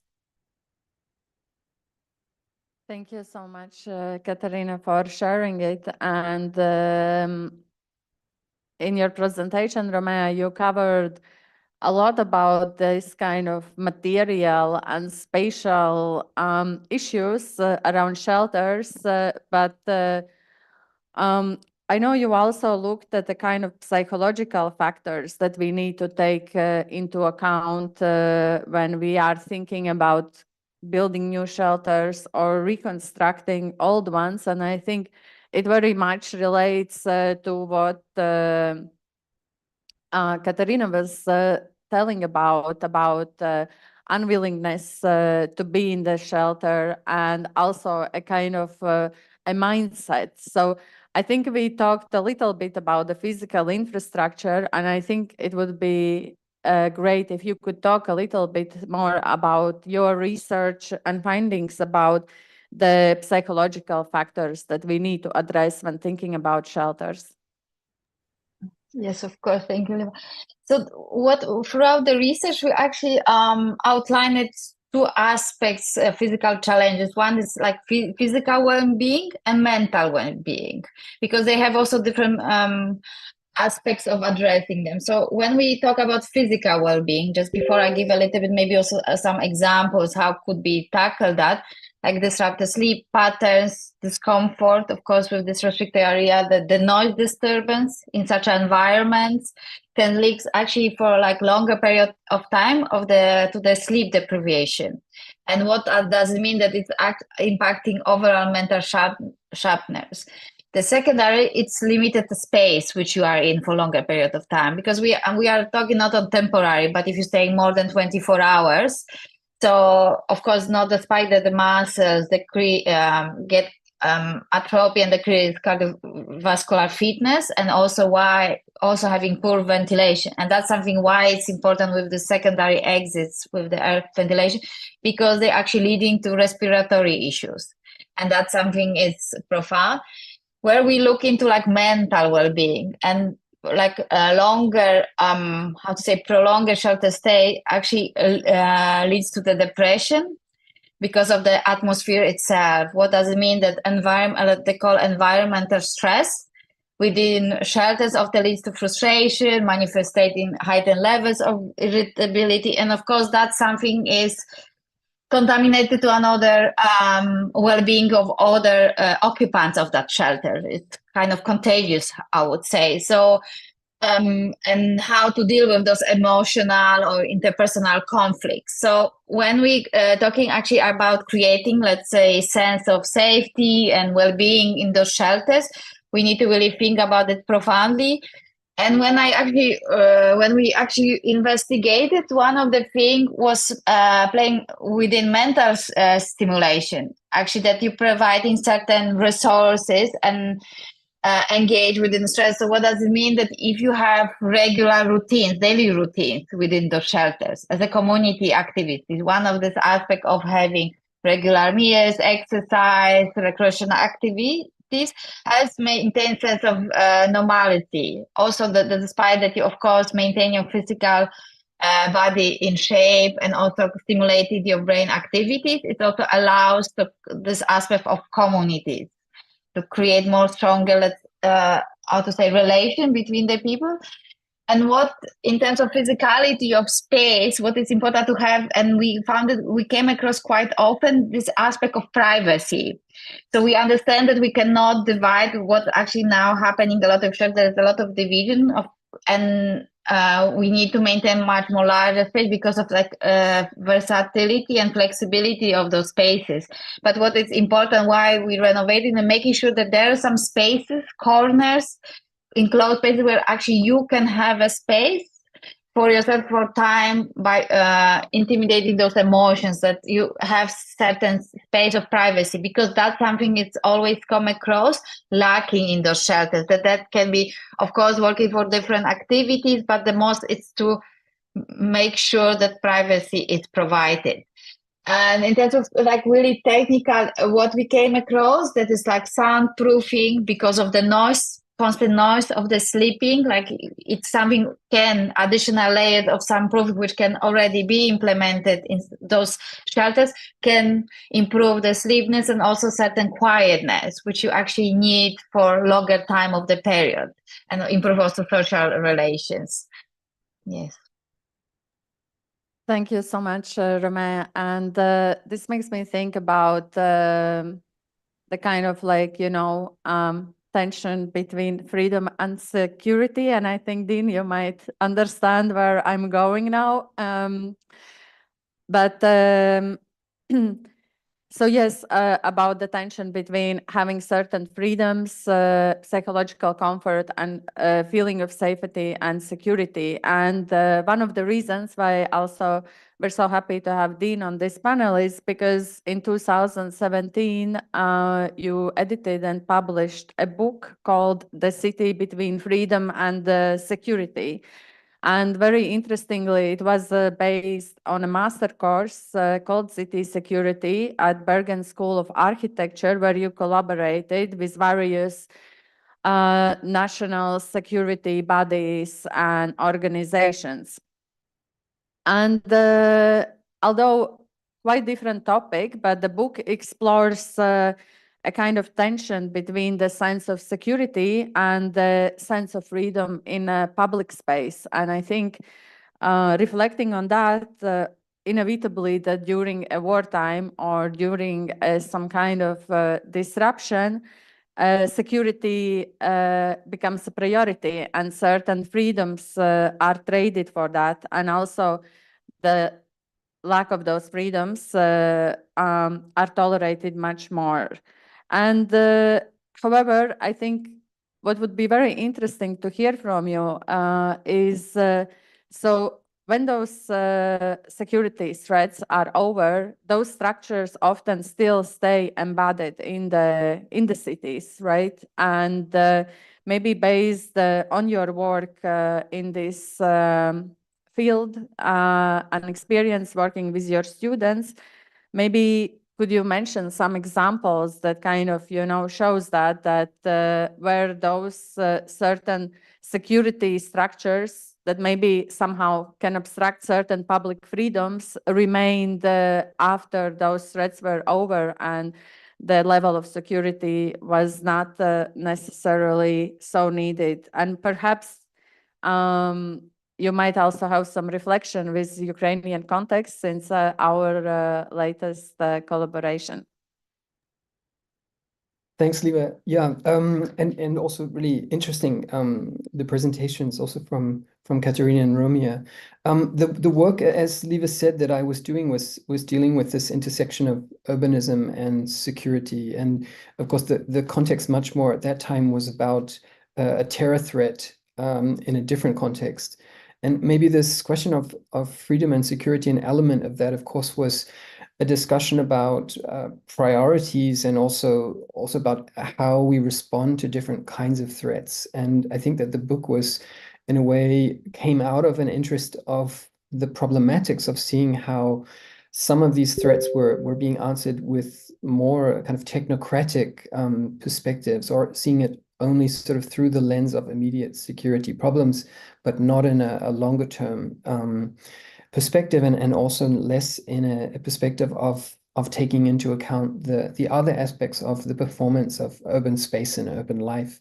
So I think it is important to think about both the longer term, but also to not only see the situations of certain threats through the lens of that immediate threat, but also to see it in a bigger picture. And I think that's what's interesting about the research that Romia and the situation that Katerina is describing. Of course, it's a completely different situation to those that we've been looking at earlier. There's a completely, of course, different conflict and a different kind of threat landscape. But I think what's interesting to reflect on, I think from my perspective, is the possibility of not only seeing them in terms of the immediacy of having a kind of short-term shelter performance, but also to think of them much more in terms of integrating them as urban infrastructure, and to think about how that infrastructure would integrate as well as possible into the everyday life of citizens.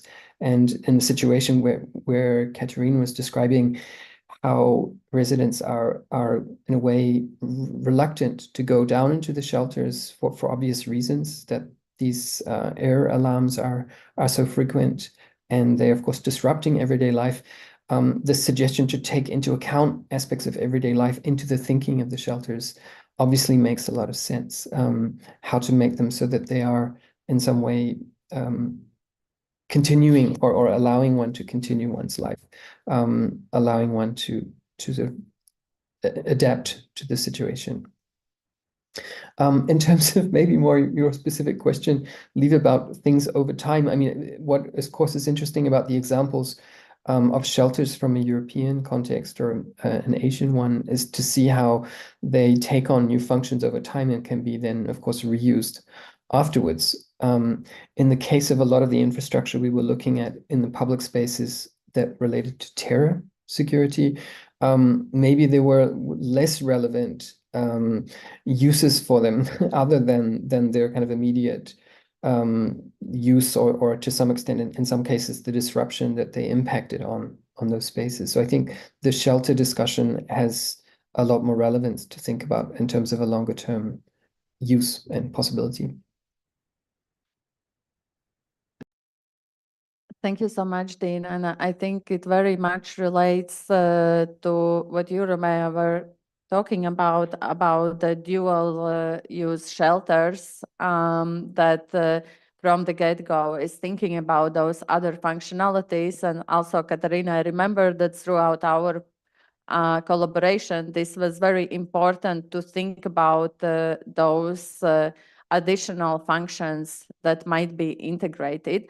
And I hope to circle back a bit more to the idea of shelter as an urban infrastructure. And I mean, of course, in a very unfortunate circumstances, they have become a part of everyday life, but also thinking beyond the war times. But I'm really curious, and this is a question to all three of you, and this is something I was thinking when preparing for this panel, is, and I think it touches upon both more like spatial practices, the more kind of theoretical conceptual approach, and yeah, like examples from different cities, is about talking about places where people feel safe. Because when we think about the underground shelter, it really can only fulfill its function if people feel safe in that space and they're willing to be there. And I have been thinking that often, and there are some examples, maybe from Ukrainian context, and I think actually, Katerina, your input would be great into that, is thinking about places that create community around them, and how when, since the full-scale invasion, actually often those spaces became a safe spaces. And this brings me to a thought of like, importance of investing into communities and communal or shared spaces that then actually people feel safe to go to. And I had this discussion with my partner, and we talked about metro stations, because in Ukraine, in the bigger cities, metro has become in a way that space where people feel safe, and there is certain public life that goes on. And when I brought that as an example, he said that he would not feel safe going to metro in New York, where it's more associated with really dilapidated infrastructure and often a lot of violence. So I think that the question I have for you is, maybe we can start with Katerina. Have you noticed spaces like that in Vinica? And is that, you know, something maybe you also have been thinking about, these already existing community spaces that then, if they have the right type of infrastructure, they very easily become actually a functioning places for safety and comfort at the same time.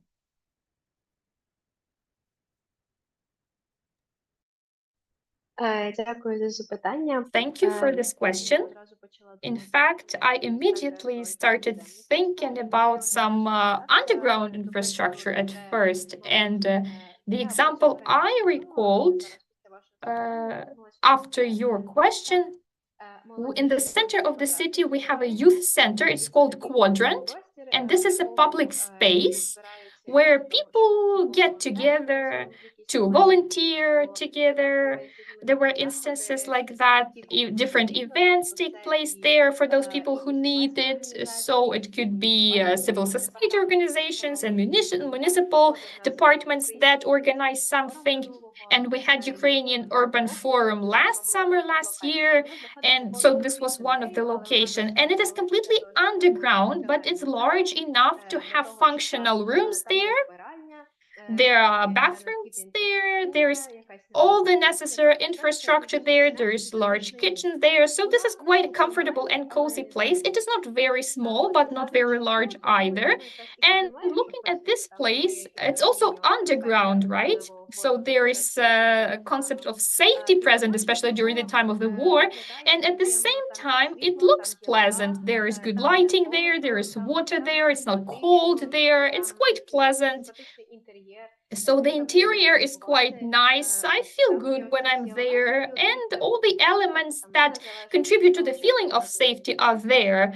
And no matter whether I came there during the threat as a shelter or I came there to attend an event, so there are elements there that contribute to the feeling of safety. And I agree with your example of metro, for example, in Kyiv, because when I'm there during the air raid alert, I went there to the metro station, and I observed a lot of people who also went down to that metro station, and I think they feel safe there in the metro station because this is a very regulated space. In contrast to the New York City Metro, I have not been there, but I have some picture of what it looks like. So in Kyiv Metro, there are video cameras, there's control. It's a very formalized space, and it has their rules of staying there. It's clean.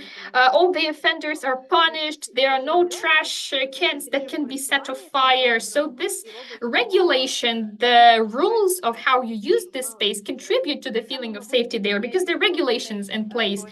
And the same thing comes to this youth center space in Vinnytsia, because there are some rules in place there. There are people who work to maintain this space. There is security, there are video cameras there, and that's why I feel safe there. And by the way, when we talk about the topic of security in spaces, security, the feeling of security depends on the space itself. And what behavior it dictates to people who are there.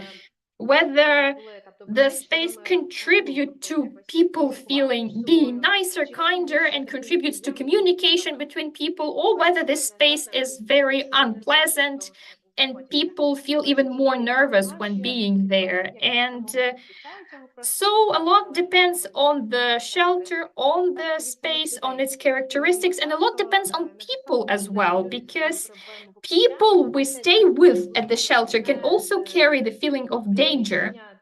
And this feeling of danger can be created by a very narrow building, by very uncomfortable building, and you stay together there with people that you have to automatically trust. So we should develop spaces contributing this aspect, and remembering that the space should promote communication. And I'm sure there's some research into it, how spaces influence our feeling and mindset. So this is my response.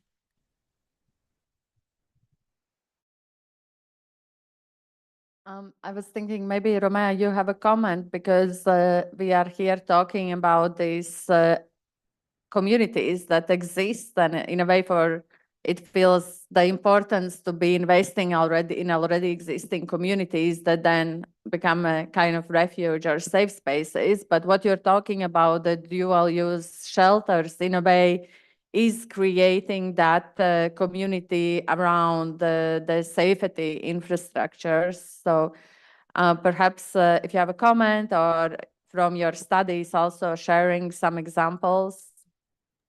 Yeah, because I will just shortly add, because Katerina actually elaborated quite nicely on that topic.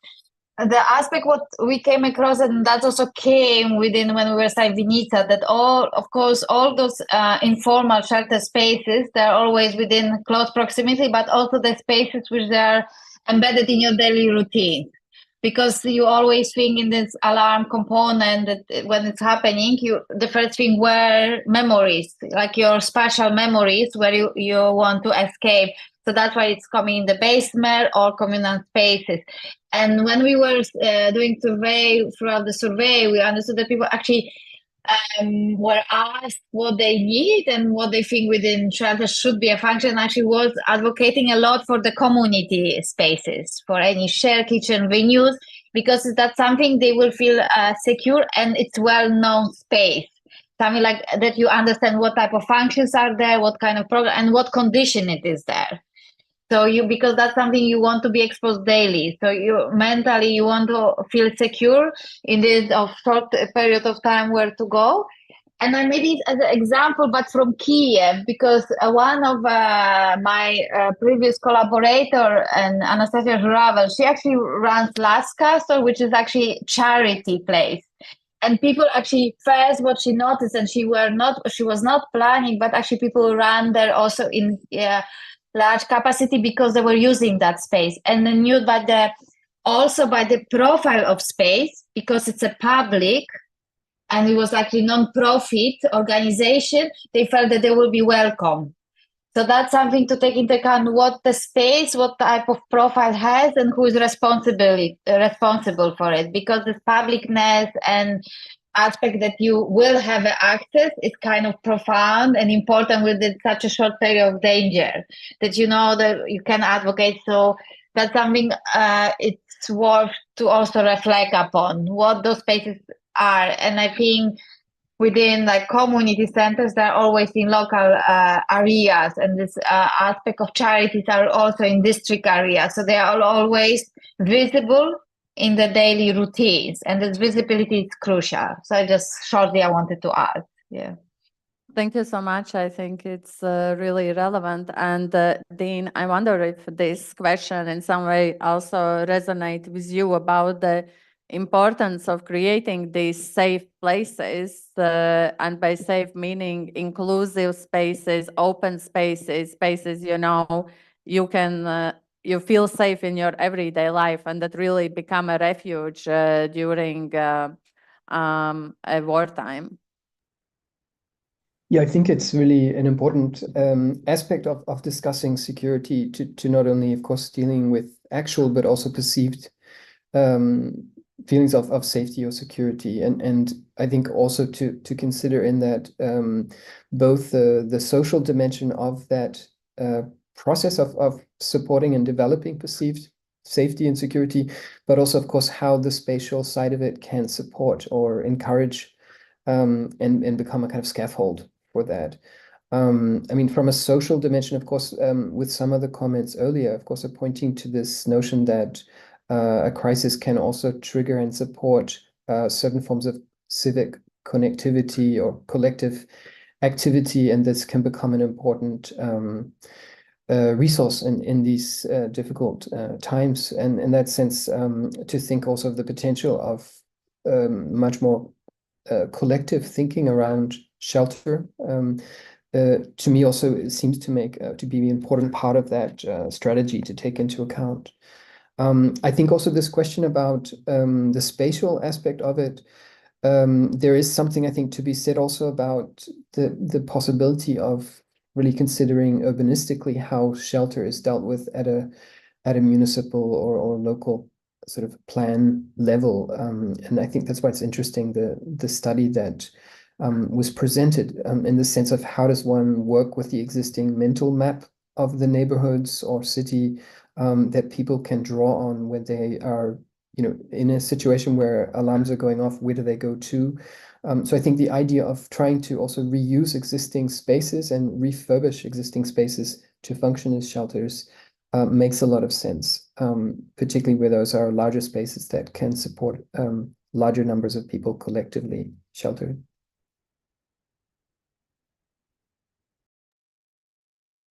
Thank you so much, Dean, for your comment. I think we're touching on something quite important here, of the two levels of mapping the need and a kind of like a location for shelters, because in our work together with Vinica City, we did a very urbanistic analysis of catchment areas and how do you calculate walking time. And I think combined with the kind of like the mental map of places where people feel safe or they would choose to go, it becomes really important document both for security, but also for perceived safety that is as important. We have some questions, and one question I'm really excited about because it relates to our collaboration with the students from Danish Royal Academy. And it is about addressing the fact that shelters are built underground and they're of a certain depth. And what are the kind of innovative solutions of bringing daylight into those underground spaces? And actually, there was a student proposal that dealt exactly with that. But I think it is an important question because it addresses a kind of spatial configuration, but also really important psychological effect of being underground, which is bringing a daylight. And I don't know, maybe Dean, you would like to comment. I know this is very, in a way, kind of practical question, but I think it's quite nice because it also relates to the kind of proposals, innovative student proposals that people are thinking about.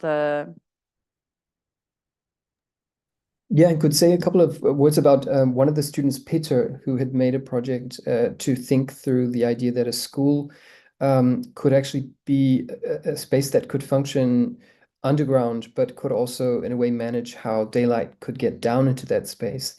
So his project was trying to see how a school could actually function as a shelter on a longer term period. So he was playing a lot with how to bring natural light down into different parts of the school space. And I think that there were a lot of interesting, I think, challenges in doing that, and a lot of, in a way, dilemmas and trade-offs. For example, how much daylight should one allow in? To what extent does that make the shelter vulnerable? Are there ways that could be closed off? Could those things be operable, or could some parts of it be open and other parts have secondary sort of light coming in from the side of light wells? So I think there are a lot of really interesting aspects of that we're playing with the idea of trying to maximize the spatial quality of being in the ground while trying to reap the benefit of the safety of it, which was very much a kind of negotiation between those different variables. I don't know if that answers your question, Liva. No, thank you. No, it is nice to have that comment. And Romea, you as an architect, is there anything you would like to add to this one? Yes, so when we were because we really went into those different contexts, like we were trying as much as actually there was open source to understand how the shelters are built around the globe. And the main aspect was to create not direct daylight. So you can have elevated aspect of the shelter, but it cannot be directly open window or opening, because where you have a blast, it's all about directional hazardous element being spread and can directly comes into the space of the shelter. So they're saying that aspect of like even corridor that is not directly open, it's 90 degrees before you open, or that aspect what we're talking about, emergency exits that actually can have a skylight, because if some blast happening or comes in, it will be hit, not have direct access towards the shelter itself. But what we came across, there is a lot of aspect of like looking into system of galleries, museums, because they do also work within not direct daylight. But of course, in terms of shelters, they need additional layers of resistance in the layering of concrete and metal in order to resist in terms of the explosion. But there's a lot of possibilities, and even in regulation, actually, in Ukrainian regulations, you are allowed to build above the ground. It's just a aspect of technicality and those components which I mentioned before to be implemented. So there is a lot of potential for that. Actually, the second question we had was exactly about building shelters above the ground. So I don't know if there's anything else you would like to add to that, apart from the fact that actually it is possible and considered into a policy. Yes, it is, and it's actually in the policy on the law, you can build above ground, in the half ground, or just adjust to the building. It doesn't need to be always under the building, and that's something we have this misconception that it's more conveyed and in regulation to build in low density areas, because of the like if some explosion will happen, it's easier to access those shelters in terms of to open the emergency routes. But what is being said that if you predict in terms of that more as a military strategic point, if you build above ground, that has to be in terms of dealing with the visibility. So it's aspect how they are built or how they are present. It has to be strictly not communicated publicly, because that can militarily, like as a military target point, it's too exposed. But that's something actually happening a lot in terms of construction and physical aspect to maintain. It's implemented in Taiwan and Japan, but because of the earthquake, they are built always on the above ground. So technology is there.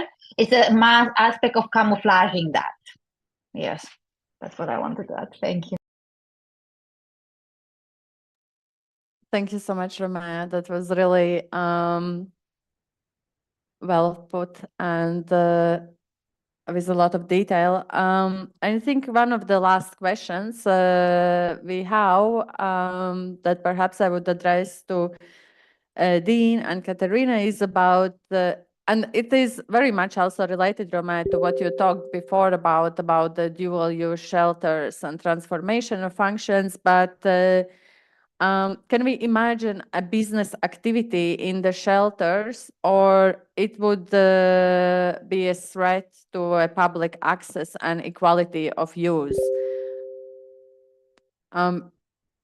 Maybe, Katerina, could you tell a few words if that's something that you have thought about when thinking of improving shelters, or the commercial use is something that you would not consider at this point?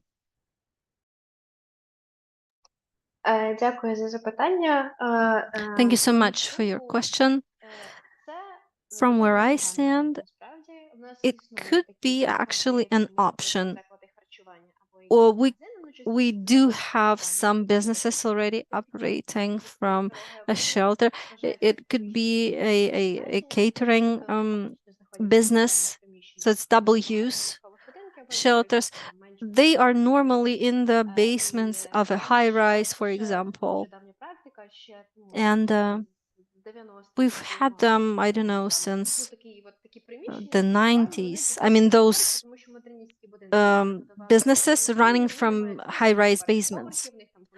This is what we've been doing for a while, where the foundation permits and where they are residential. Those high-rises are residential from the first floor and up, so there is no commercial floor as such.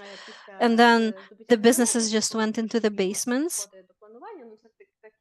So just historically, just for you to have some context. So it's been quite popular to just buy those basements out and then have some sort of a pub or a bar in it. And you can even find those on the map of the shelters in Vinnytsia. I mean, on the municipal map. So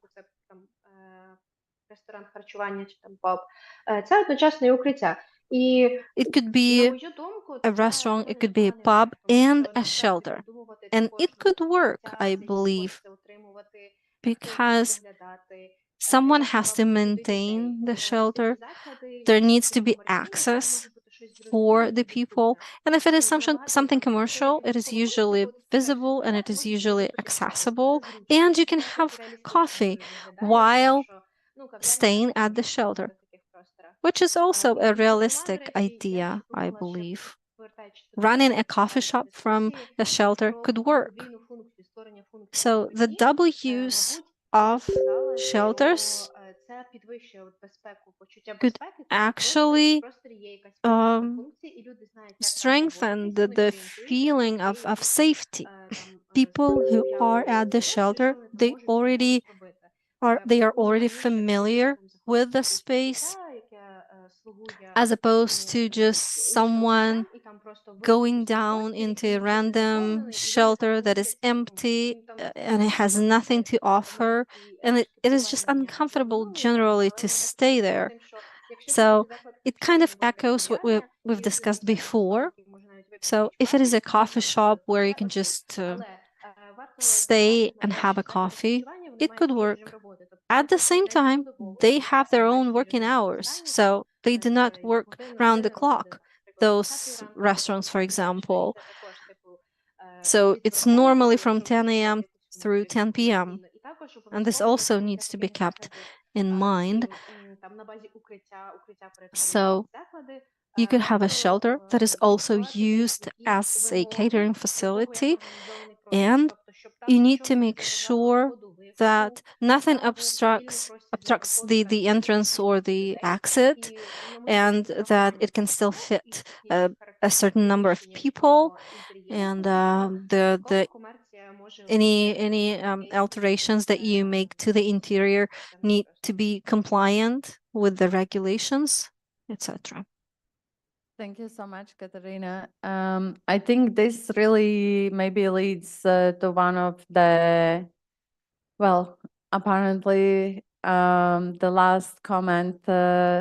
We are out of the time of our panel time, and we need to let our translators have a rest. But maybe I think the last sentence about all the kind of different interests and dynamics that need to be considered in the shelter, the commercial, the public, and the safety ones. And I think, thank you so much, Roma, Katarina, and Dean, for joining in this conversation, because I feel we were able to look at this security infrastructure from many different points of view and touch upon very different perspectives. And definitely this is going to be something I will be reflecting for a while. And I wish we had another half an hour to continue this discussion.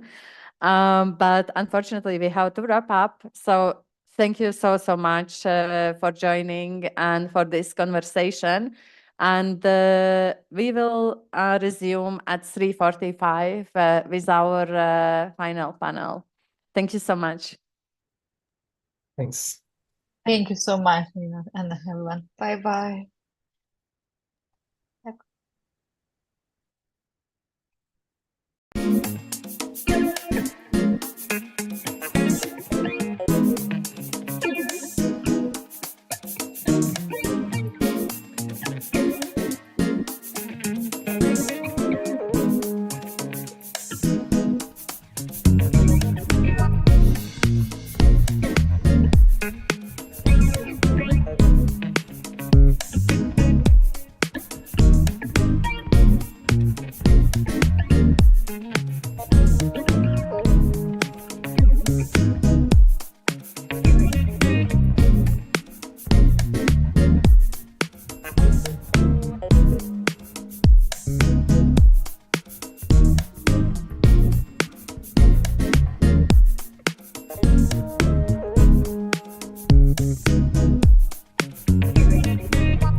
and I'm very excited for our closing one, where we will be talking about the donut methodology for urban planning. And I'm very happy to have Leonora Krcheva as one of our panelists.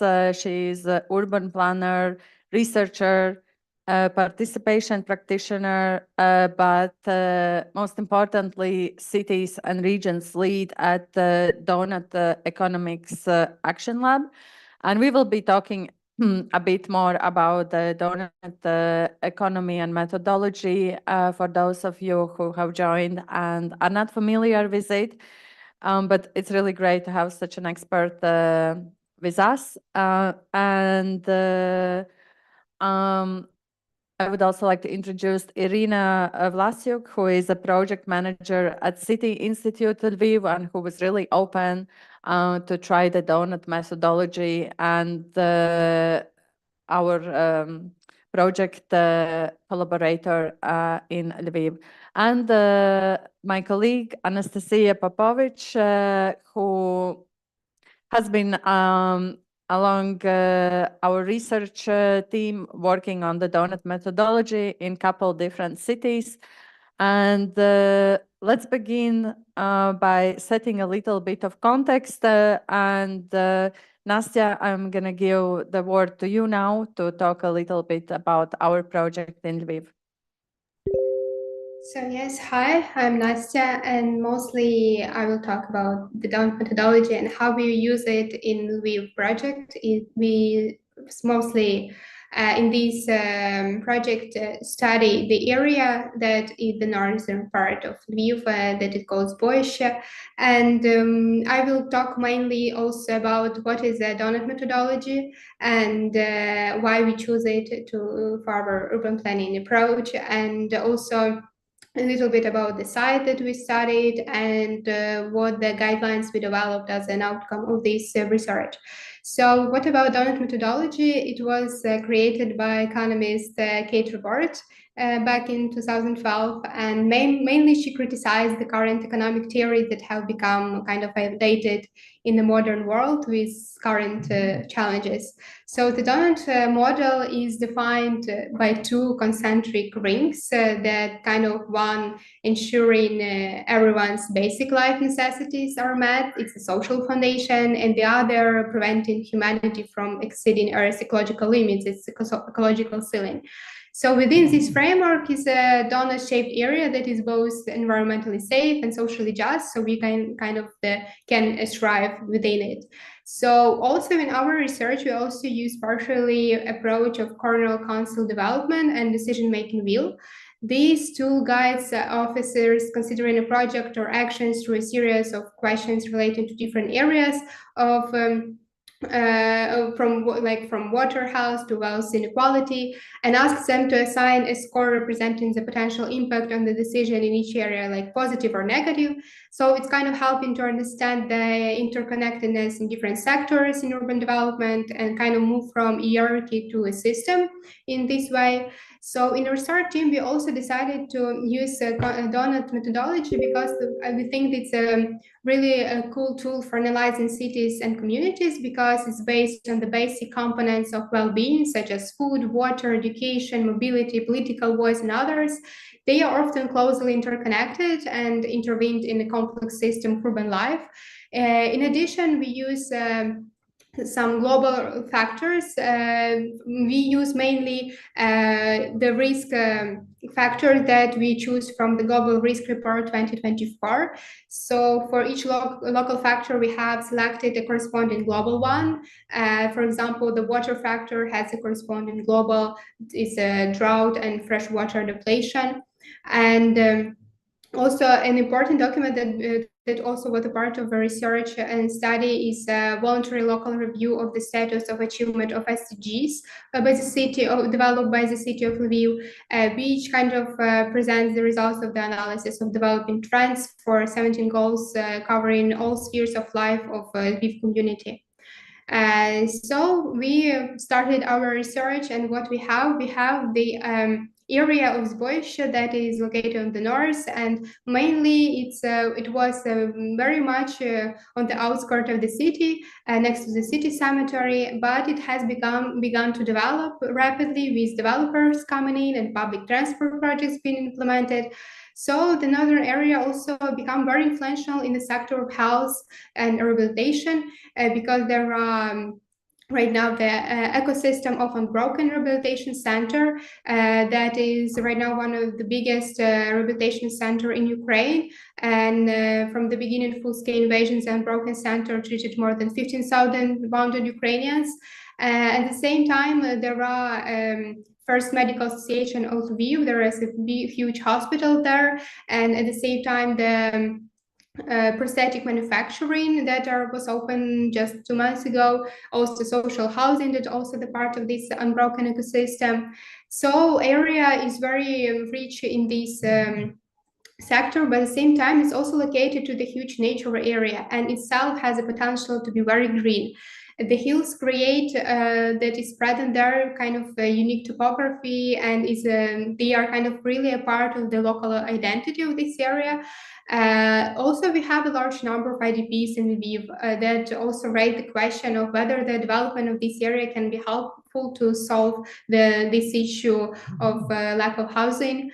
Also, according to the master plan, this area is also have some interesting developing things like continuing to developing ring road, the highway. So it's still a question if it's a realistic future or if the right to change, we have a right to change it.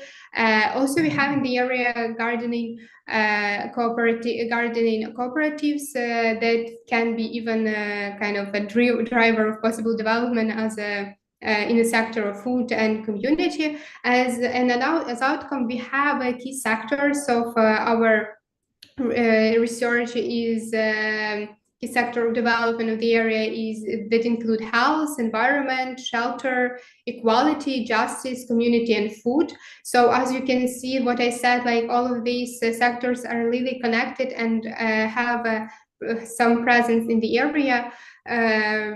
So as outcome, we decided to choose the most powerful tool for our thoughts. It's a health and environment. So we developed the guidelines into these sectors that also appear to be very linked. For example, for the house, we choose a mental health topic. More, if we go more than deep, it will be the mental health topic because of the presence of rehabilitation center, presence of the nature area that not so far, and also IDPs that kind of looking for the safe space. So we develop principles that can include the amount of space that should be covered by green areas, enhancing different types of green spaces, visual access to nature even without being physically present, time in green areas, creating the green road that can be possible in this area. So as you can hear, there is all connected also to the nature. So at the same time, producing such projects and developing some principles in mental health, we at the same time enhance the biodiversity in the area. For example, using wild urban nature on the site can where is some unmanaged vegetation and wildlife can enhance mental health by providing these spontaneous interactions with nature. And also at the same time, we have different activities that can be present in this nature area that at the same time enhance the environment, the biodiversity, and mental health. For example, gardening, enhancing the already present activity in the area. So mainly this from my side, and I'm happy to continue this discussion on how we can kind of enhance such approach in Ukrainian cities, but also how this approach can be used in Lviv, maybe in other areas, or how we can kind of continue on doing this in like small districts of the city or in the city at all, etc. Thank you. Thank you so much, Nastya, for sharing those insights. And I would like to open this discussion, Irina, by asking a little bit to describe your vision for the Lviv northern suburb development. And I have to say that from the very start of our collaboration, you were very much committed to sustainable development, and which is why we apply the donut methodology very much in line with sustainable development goals that have been developed for Lviv city. And perhaps you could also reflect a little bit of what do you think were the benefits of applying donut methodology, or also challenges, and how they could complement maybe some more traditional urban planning approaches, and also how they can complement sustainable development goals. Дякую всім, доброго дня. Thank you. Hello, everyone. Thank you to the Restart team for this wonderful effort. We had good cooperation during this period. I will present myself shortly. My name is Irina, and as I was already represented, I'm a project manager in the Institute of City, and I will just give a brief context about the Institute of City because this is very important for our further discussion. The Institute is a municipal body under the City Council, and it's responsible for the development and implementation of city strategies and for reaching strategic goals of the city by cooperating and cooperation between the citizen, businesses, academic circles, civil sector, and the government. So our job is focused on reaching the strategic goals, in particular within the visions that Lviv has taken. All is the sustainable development goals. This is what Lviv has been committed to, and the city, as well as our institution, are implementing a number of initiatives. We have been implementing them for a long time in this area, and we actively involve the residents into this project. Lviv was the first city in Ukraine that organized voluntary local review in the context of sustainable development goals. And it was interesting for us to cooperate with the Restart team and to continue this work. And one of the key challenges that we face in the context of sustainable development goals is the localization of them. Since within another project, we worked within the analysis of the northern outskirts of Lviv, we decided that the focus of our cooperation on localizing SDGs together with Restart would be this specific territory, northern outskirts of Lviv. And you also asked about our vision. And when it comes to developing this territory, and I would like to mention that the analysis process and data processing process was very participatory. It lasted for about a year. We involved a large number of stakeholders into this process. And frankly, we did not have specific goals in this process. Of course, it involves certain goals. However, when we started this process, when we launched it, we realized that what's important to us is having the participatory process to discuss this with all the stakeholders and give an opportunity to generate creative ideas. And this is what happened and what we arrived at as a result of this year-long analysis, and with the support of Restart Ukraine, we saw that we don't want to follow the already established logic that is established in the city plan, and we want to rethink the principles.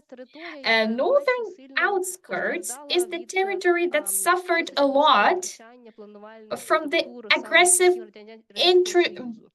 aggressive intrusion of planning structures back in the Soviet Union. And when we look at this territory as the territory close to the green space, as the territory that has interest in landscape, we realize that that logic back then was completely irrelevant and is not relevant right now.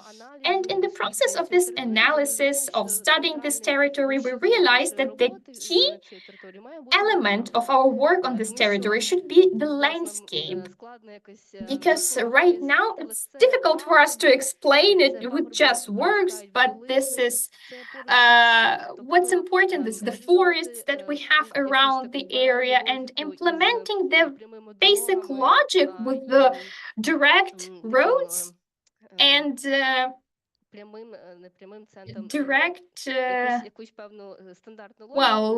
applying the very standard logic that comes back from the Soviet Union is something that is not possible there.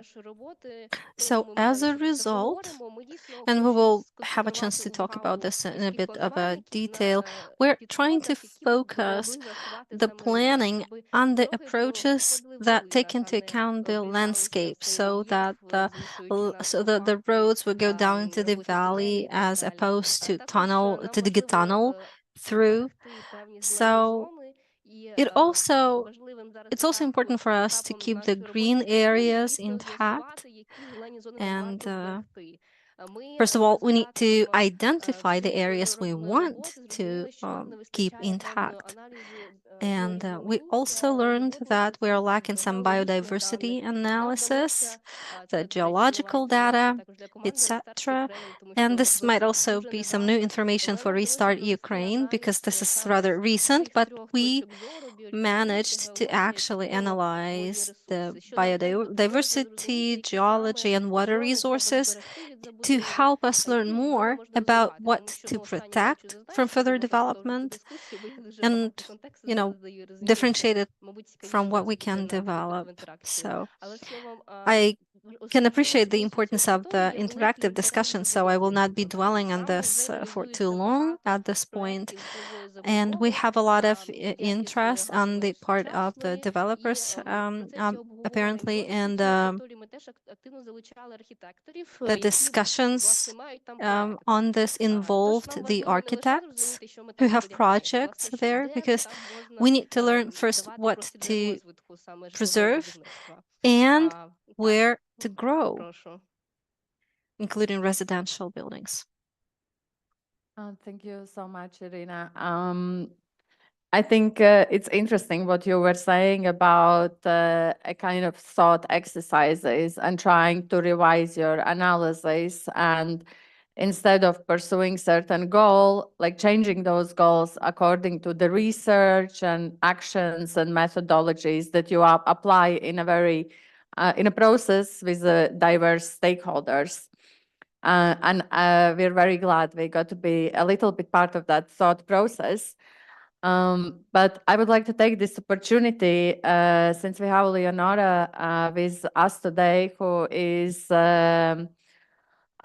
major expert in donut methodology, and you advise and you collect various interpretations of donut methodology, and you also keep on revising this methodology, especially for urban planning. And I would be interested to ask if you could share some of the success stories where this methodology has been applied, and maybe talk a bit how applying donut methodology helped to build more resilient and sustainable communities. Thank you, Liva, and thank you for having me, and wonderful to hear the presentations just now, and to learn a bit more about the work that happened in Lviv. And to learn about the process that you went through that led you to really be thinking more with nature in the center of planning, something that we in fact have a legacy of having forgotten so many of the past decades of how we were planning cities. So yes, just to introduce myself, I'm the Citizen Region Lead of the Donut Economics Action Lab, and this is a small organization that was co-founded by Kate Rayward, the author of Donut Economics, and we exist for the purpose of supporting practitioners from around the world in municipalities, but also in communities, in businesses, in the civil sector, in schools, that experiment with putting these theoretical ideas into practical implementation on the ground.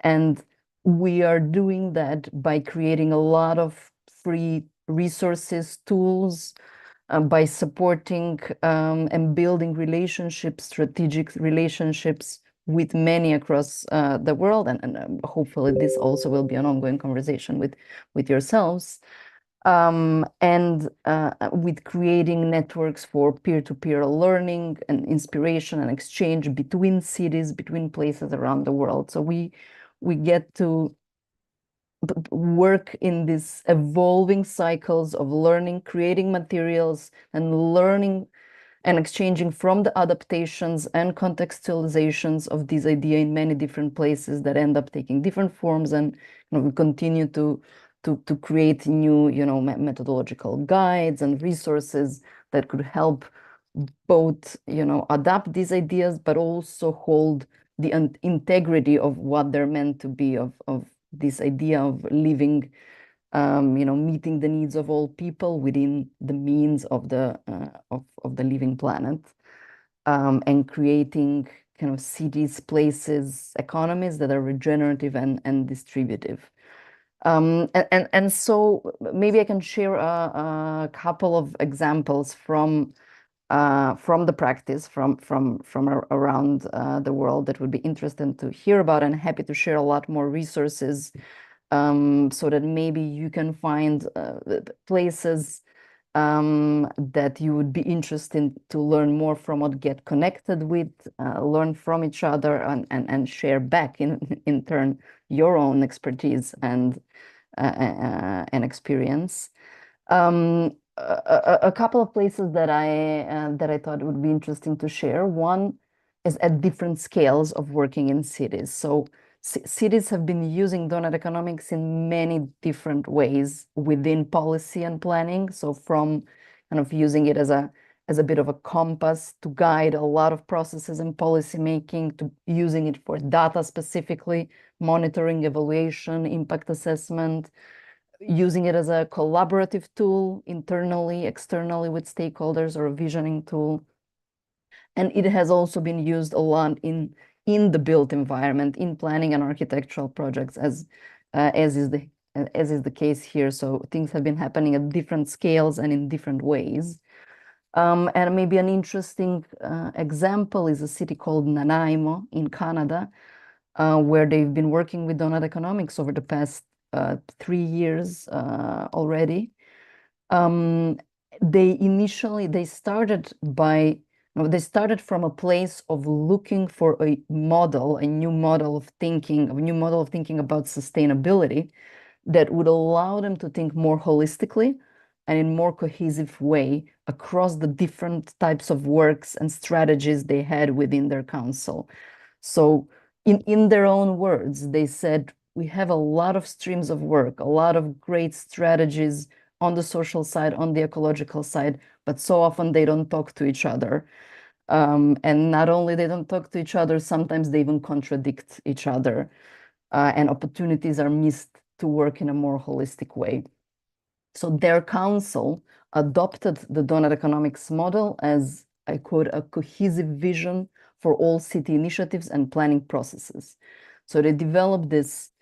Of course, all countries have very different regulatory and kind of policy structures. So there they developed what is called a community plan, which is this integrated strategic planning 25-year-long document. So it's for the overall development of the city, including the spatial development of the city. They went through this participation document, and then they had this Nanaimo donut that was essentially kind of the visioning piece of that plan. And then alongside it, they developed an action plan and a monitoring strategy that was then based on the donut. And so for them, the key, and they've been evolving this work and working in a long process of developing the right data, the right indicators, and targets, objectives to set for their place that would allow them, that would adapt the ideas of donut economics for them, but that would then be connecting the different streams of work so that they all talk to the same vision. So that's maybe one example, and then what that will become will be an annual monitoring kind of report. So this, once a year, they will be tracking what is the current state of these objectives and indicators they set through the lens of donut, and how they're moving in a positive or negative direction towards achieving them. And then in turn, how that can inform their action plan and priority projects so that they can tackle those areas that are going in the wrong direction, essentially. So for them, it was really about, creating a framework to articulate the aims and the direction in which they're moving towards commonly, across departments, across areas of work, and ways to measure that successfully and kind of iteratively. And then maybe another project that I mentioned to Liva as well that is interesting because it's very focused on the built environment specifically, is this development in Oslo in Norway called Grønlikaya.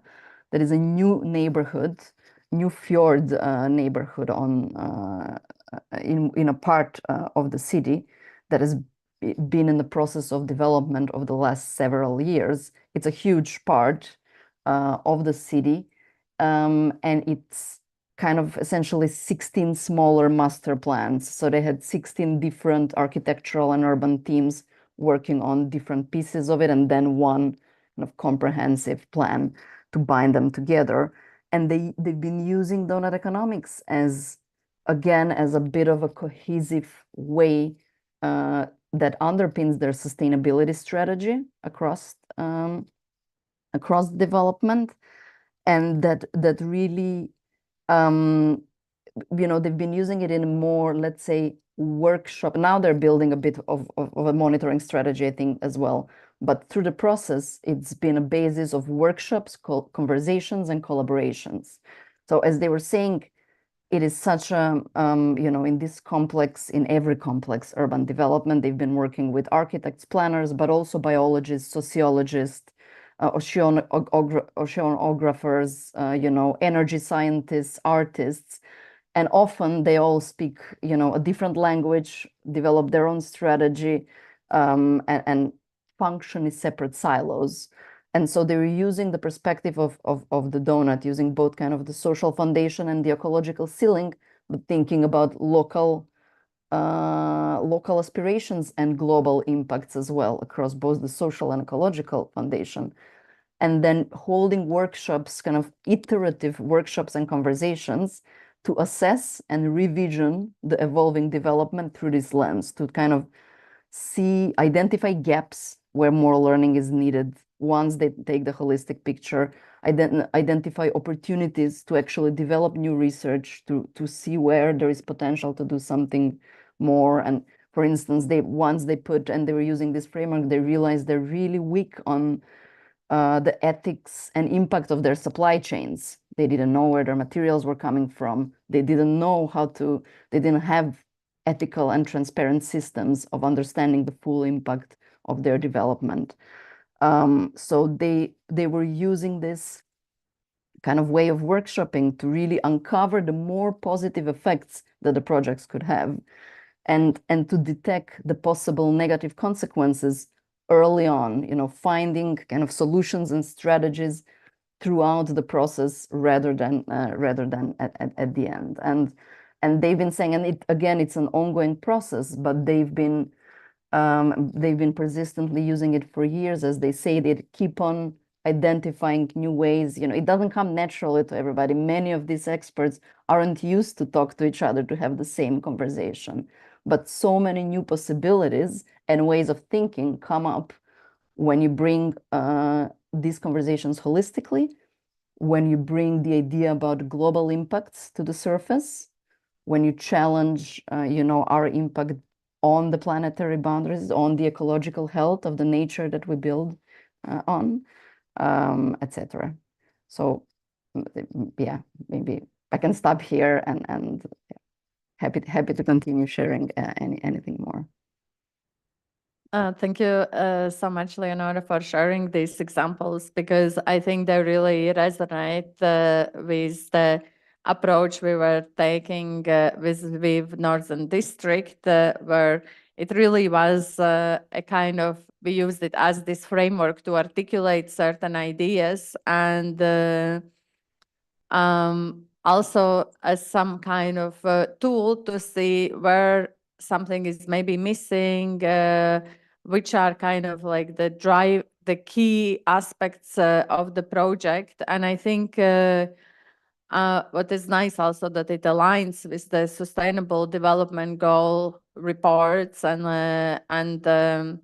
strategies. At the same time, they also did highlight some areas where more attention can be put. And it's really nice that throughout this day, we're in this panel, we're starting to answer some questions from the previous one.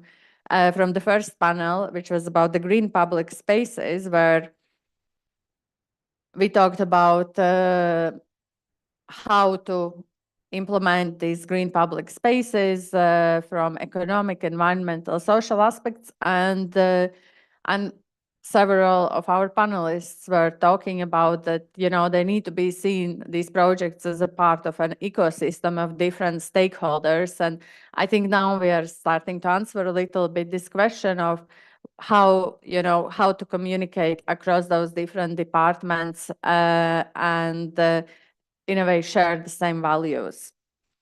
And on that note, we also have thought about using Donut at Restart. We have been talking about the importance to also respond to local context. And Nastya, I would like to ask you maybe to reflect a little bit about Donut methodology for Ukrainian context, because you have worked with this methodology in 2 different cities, and each time the approach of Donut methodology was different, and maybe some takeaways or lessons that you learned about kind of contextualizing Donut methodology in a current Ukrainian context.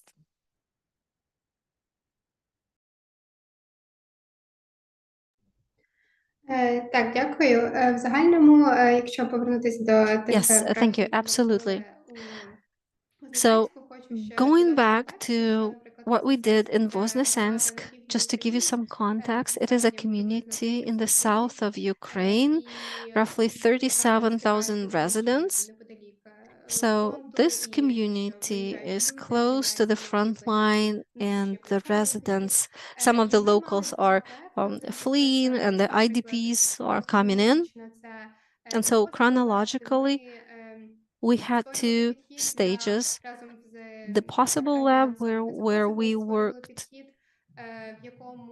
on an approach to develop and activate the local businesses for with the purpose of positive impact on the community to help address the current challenges.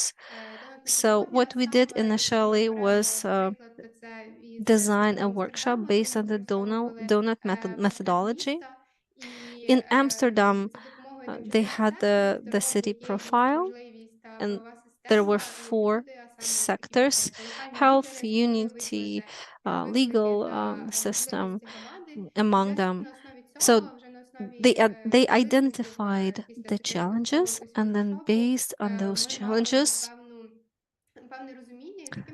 followed a workshop where we could share what we learned with others as to how to develop businesses with a positive impact for their communities, because oftentimes there's this lack of understanding as to what it means and what kind of impact we're talking about. So these initiatives, they help focus on what's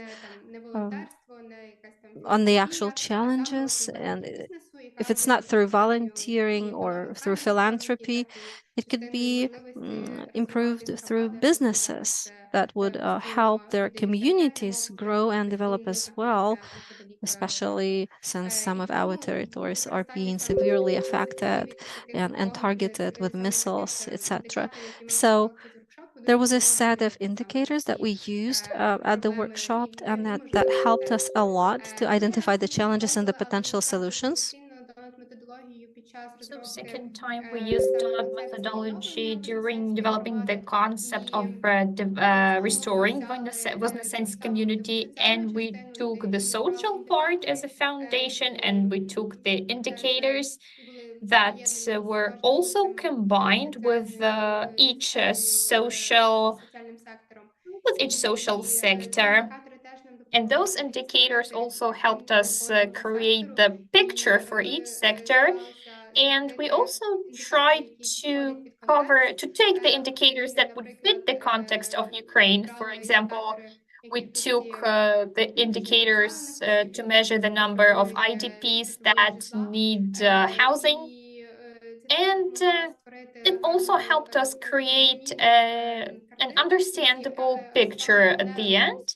And most importantly, a unified picture, because as we said before with Lenora, and as Lenora said before, this is something that helps us see the picture instead of separate strategies, a lot of separate strategies. And if we take the Ukrainian context, in this case, if we take the methodology as the database methodology, it was difficult to find the data relevant to Ukrainian communities or cities since we have a lack of statistical data and a lot of data that we used was from the environmental sector. So very often we don't have as detailed picture as it could be in the EU countries because these data are collected way more diligently and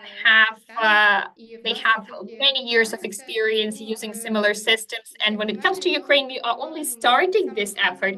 So as for me, in the Ukrainian context, donut methodology puts in place the system that in the future you will be able to monitor and compare certain indicators through the years as the years pass.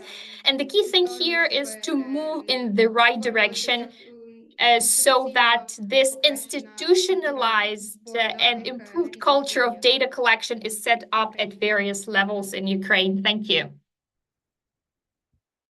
Nastya, thank you so much for this really comprehensive insight and your work with these two cities. And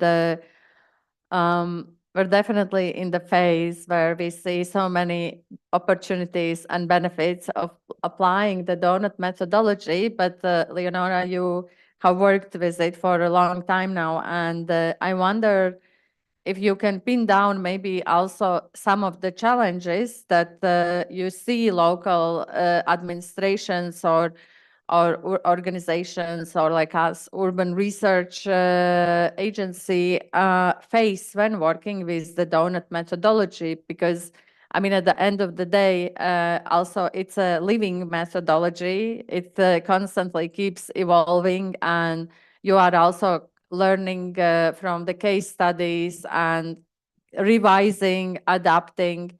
So yeah, I would be very curious to hear your take on some of the challenges that those who work with donut methodology might face.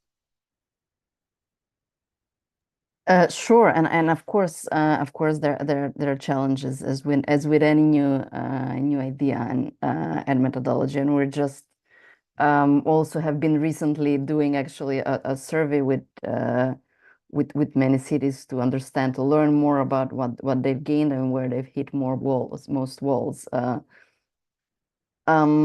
would say, I mean, maybe one of the first and biggest challenges is the challenge of bringing new ideas and new ways of thinking. So this, donut economics is essentially, as Anastasia said, it's challenging old economic paradigms and ways of thinking, and often there isn't an interest to start thinking outside of box and beyond the status quo, beyond the business as usual. So for many cities, there will be, they will start the work, but maybe some departments may resist, maybe some of the elected leaders may resist. What we think is a fairly necessary way of thinking, that we function in a world that our planet is limited, and we need to change our ways in order to respect its limits. However, it can be challenging from that perspective. It can be challenging for some places that already have started working with different models or frameworks. There can be fatigue around the idea of bringing one more idea or one more framework, whether it's the SDGs, whether it's mission cities, whether it's something else that has been innovation portfolios, many things that cities work with. Typically, for most places that end up building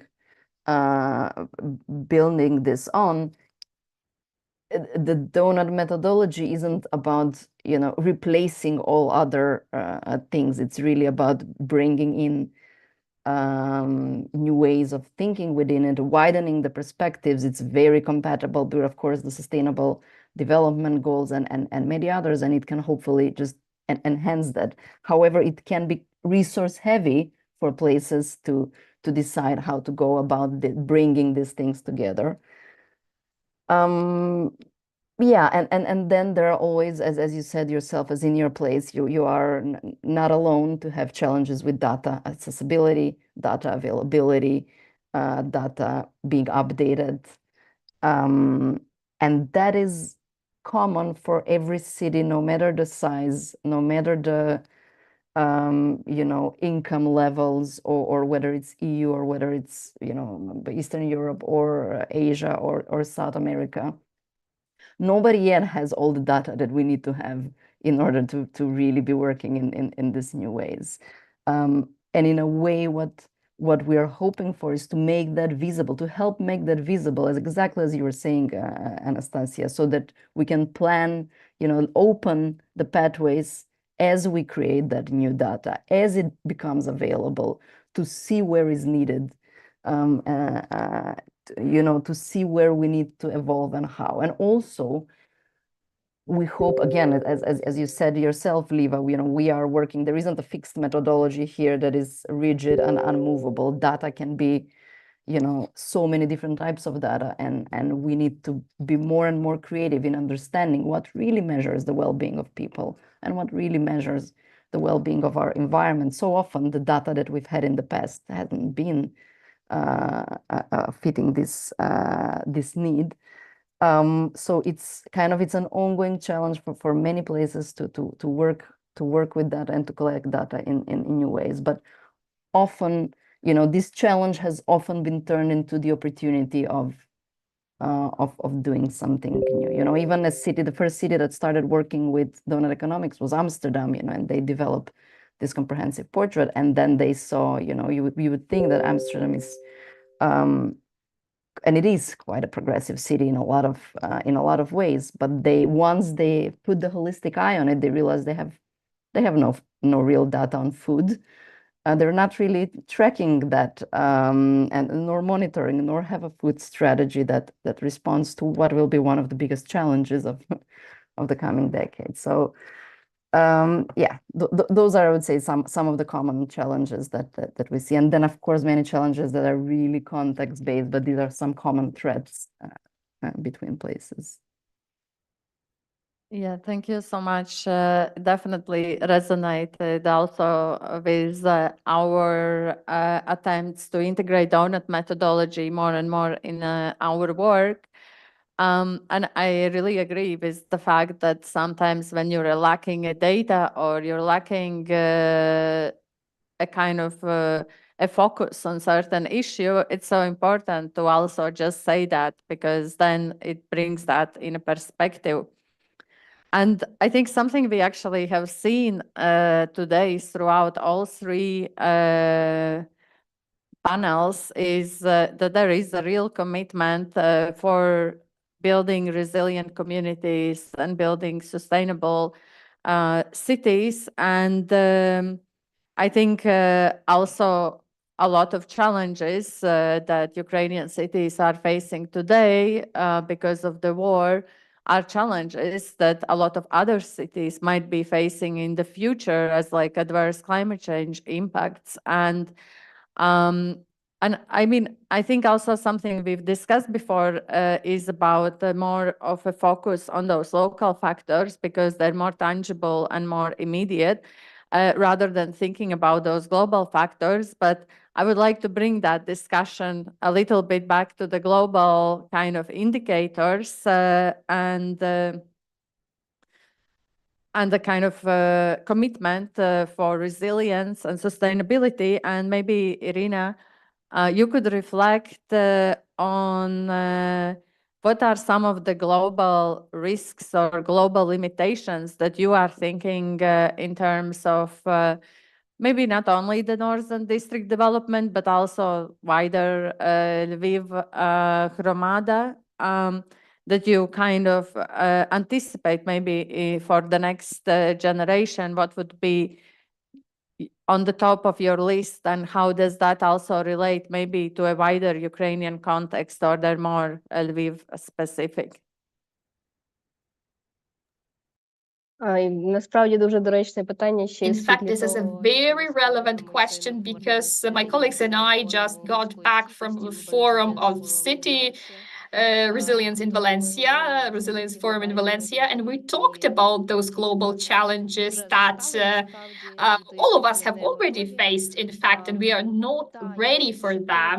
And I would like to briefly add to the previous, to what the previous speakers have already said. What I want to add is we did see, in fact, this methodology, this donut methodology, as a way to have a look, to have a holistic look at this data that we already have. And we also arrived at conclusions that we lack the data to shape a holistic vision of the territory. And of course, it's clear that we do lack data, both also when it comes to food chains and the question of markets and the question of food supply. This is something that was not noticed, that has been noticed for a long time, and right now the city starts working with these aspects. And in the same way, the project of studying the northern outskirts of Lviv was implemented in close cooperation with lots of bodies in the city, and the colleagues paid attention that we don't know enough about the water resources of the territory, that the city has not been paying attention to this for a long while. Another question that was raised within the donut methodology is the municipal housing question that has also in Ukraine been neglected for a long time. And right now we have a rising need for this, both from the IDPs and other groups. And when it comes to the northern area, there is housing for the patients of the hospital, and a lot of those patients are IDPs, and other part of those patients have been traumatized because of the hostilities. So in fact, this methodology did help us see the lack of data, certain lack of data, and at the same time, it allowed us to have a more holistic look at this territory and its specifics. And again, circling back to this question of global challenges again, the global challenge that was talked about at the Resilience Forum in Valencia was the climate change. So this is something that we also are working with in Lviv. And of course, we have to understand that each city in Ukraine, and the first challenge that each city of Ukraine is facing is military aggression of Russia, and all the efforts of the majority, the majority of efforts are focused on dealing with that threat. But at the same time, when it comes to solutions that we are implementing and the projects that we are implementing, we are trying to take this long-term aspect into account, this global climate change aspect.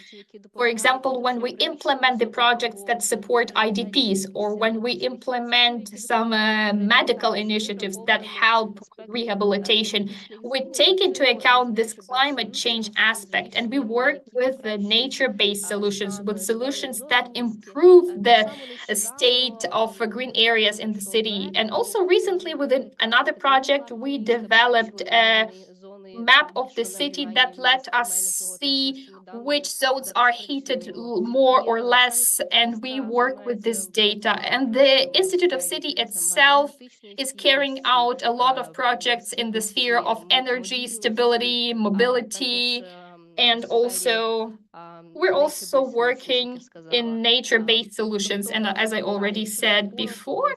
So yes, briefly, this is the global challenge, the climate change. And also another thing I'd like to mention, how we're working in Lviv.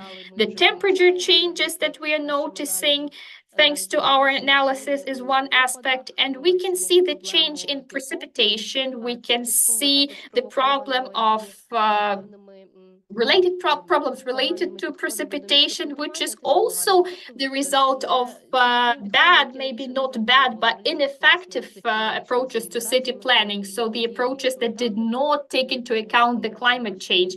But right now, as we have more data, we now can see those aspects, and we realize that some approaches have to be changes in terms of city planning. We have to take into account that climate change aspect, especially when we talk about precipitation and flooding, that is also a risk. Another global challenge is air pollution. Another global challenge is mental health problems. This is something that the whole world is facing.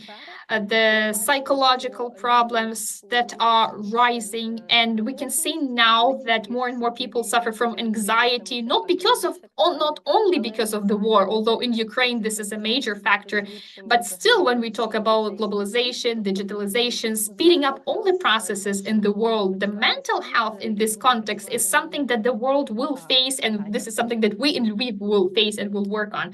So thank you.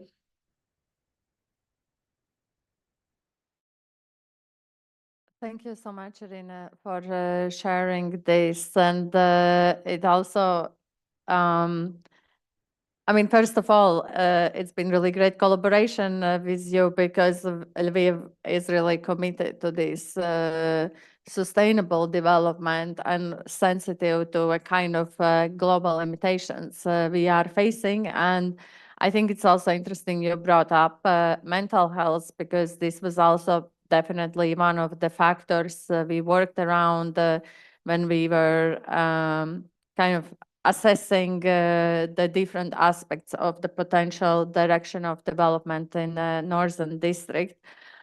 But yes, we are nearing at the end of our conversation, and I would like to thank all the panelists. Thank you so much. I think this has been really enriching discussion, and I hope that some of our colleagues got to join through YouTube channel and learn more about this methodology. And I'm personally really excited that we are bringing it to a Ukrainian context, and I can see so many value in this approach. And if there's anything else anyone would like to add, if not, then I just would like to really, really thank you for being here and participating in this dialogue. And invite Alexander Shevchenko for some of the concluding notes.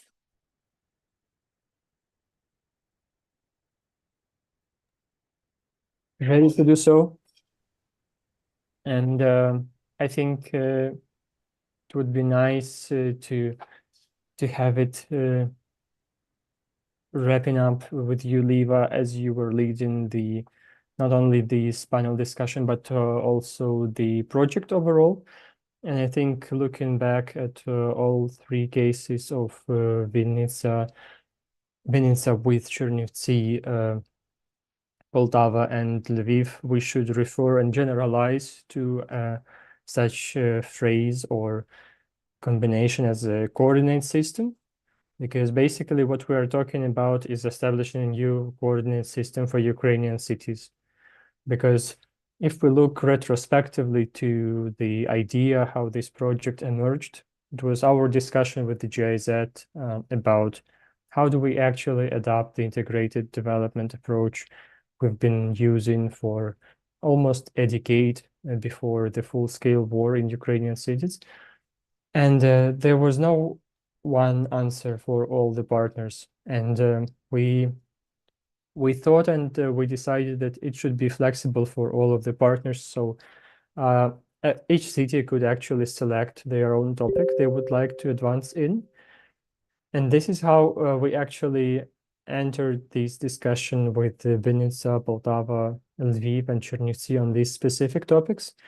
And of course, this is not a representative survey, but I would like to also emphasize how we have different cities focusing on different aspects of the basic aspect of sustainability. So we have the natural aspect, we have the economic growth, and we have the well-being of a human. And I think this is quite indicative for the situation we are living through in Ukraine right now, because in a way, some older principles do not work anymore.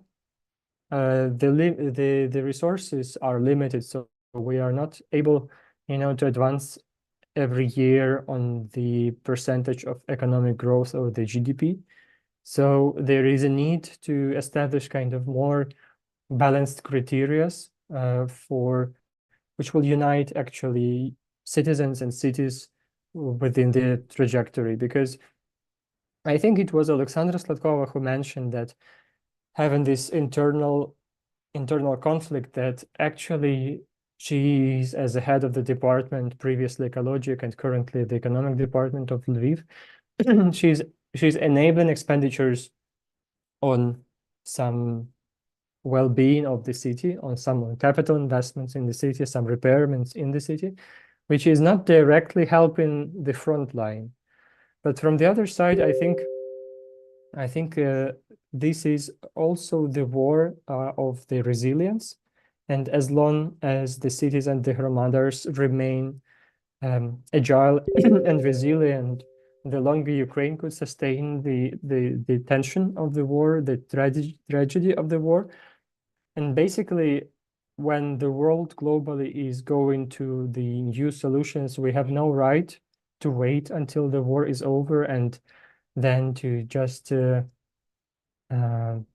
recover once there is a ceasefire, because actually applying these principles enable more resources, enable more opportunities for Ukrainian cities right now. So I think this is extremely important to keep on working. Of course, considering the current circumstances and considering that the vast majority of the resources, of course, will go to support the front line, but ask ourselves critically, how can we actually use the remaining resources more effectively, and how can we use them reimagining the sense of equality, considering the people who return back from the war, considering the number of internally displaced people, and considering the number of people who encounter losses, mental traumas, physical traumas. So I think this is something very much on the table. And despite we have a lot of foreign and English-speaking speakers today, as a head of the Restart Agency, I must admit that the overarching principle of our work here was actually putting placing the Ukrainian city at the core of the question, and trying to figure out like what is Ukrainian and global input to this, because I think upscaling it to the global level gives us both the publicity and the expertise, and actually puts us on the map, on the global map, which we were struggling after the Soviet times to bring like Ukrainian urbanism on. So as was already mentioned by Leonora, this challenge becomes an opportunity. So that's my kind of wrapping up remark, but I would be also happy to have several comments or exchange with you guys on that, because I think this is quite important. And last one, before I didn't forget, that of course this discussion is a discussion. There is a research behind that on all 4 cities, and in the presentation there were QR codes which were shared. But of course, it's a little bit hard, to go back in the recording and to scan with a cell phone. So in the caption on the YouTube or elsewhere, I believe it's YouTube, there are links to our social media where you will be able to get the full access to the reports and all the necessary contact information. So yeah, up to you now.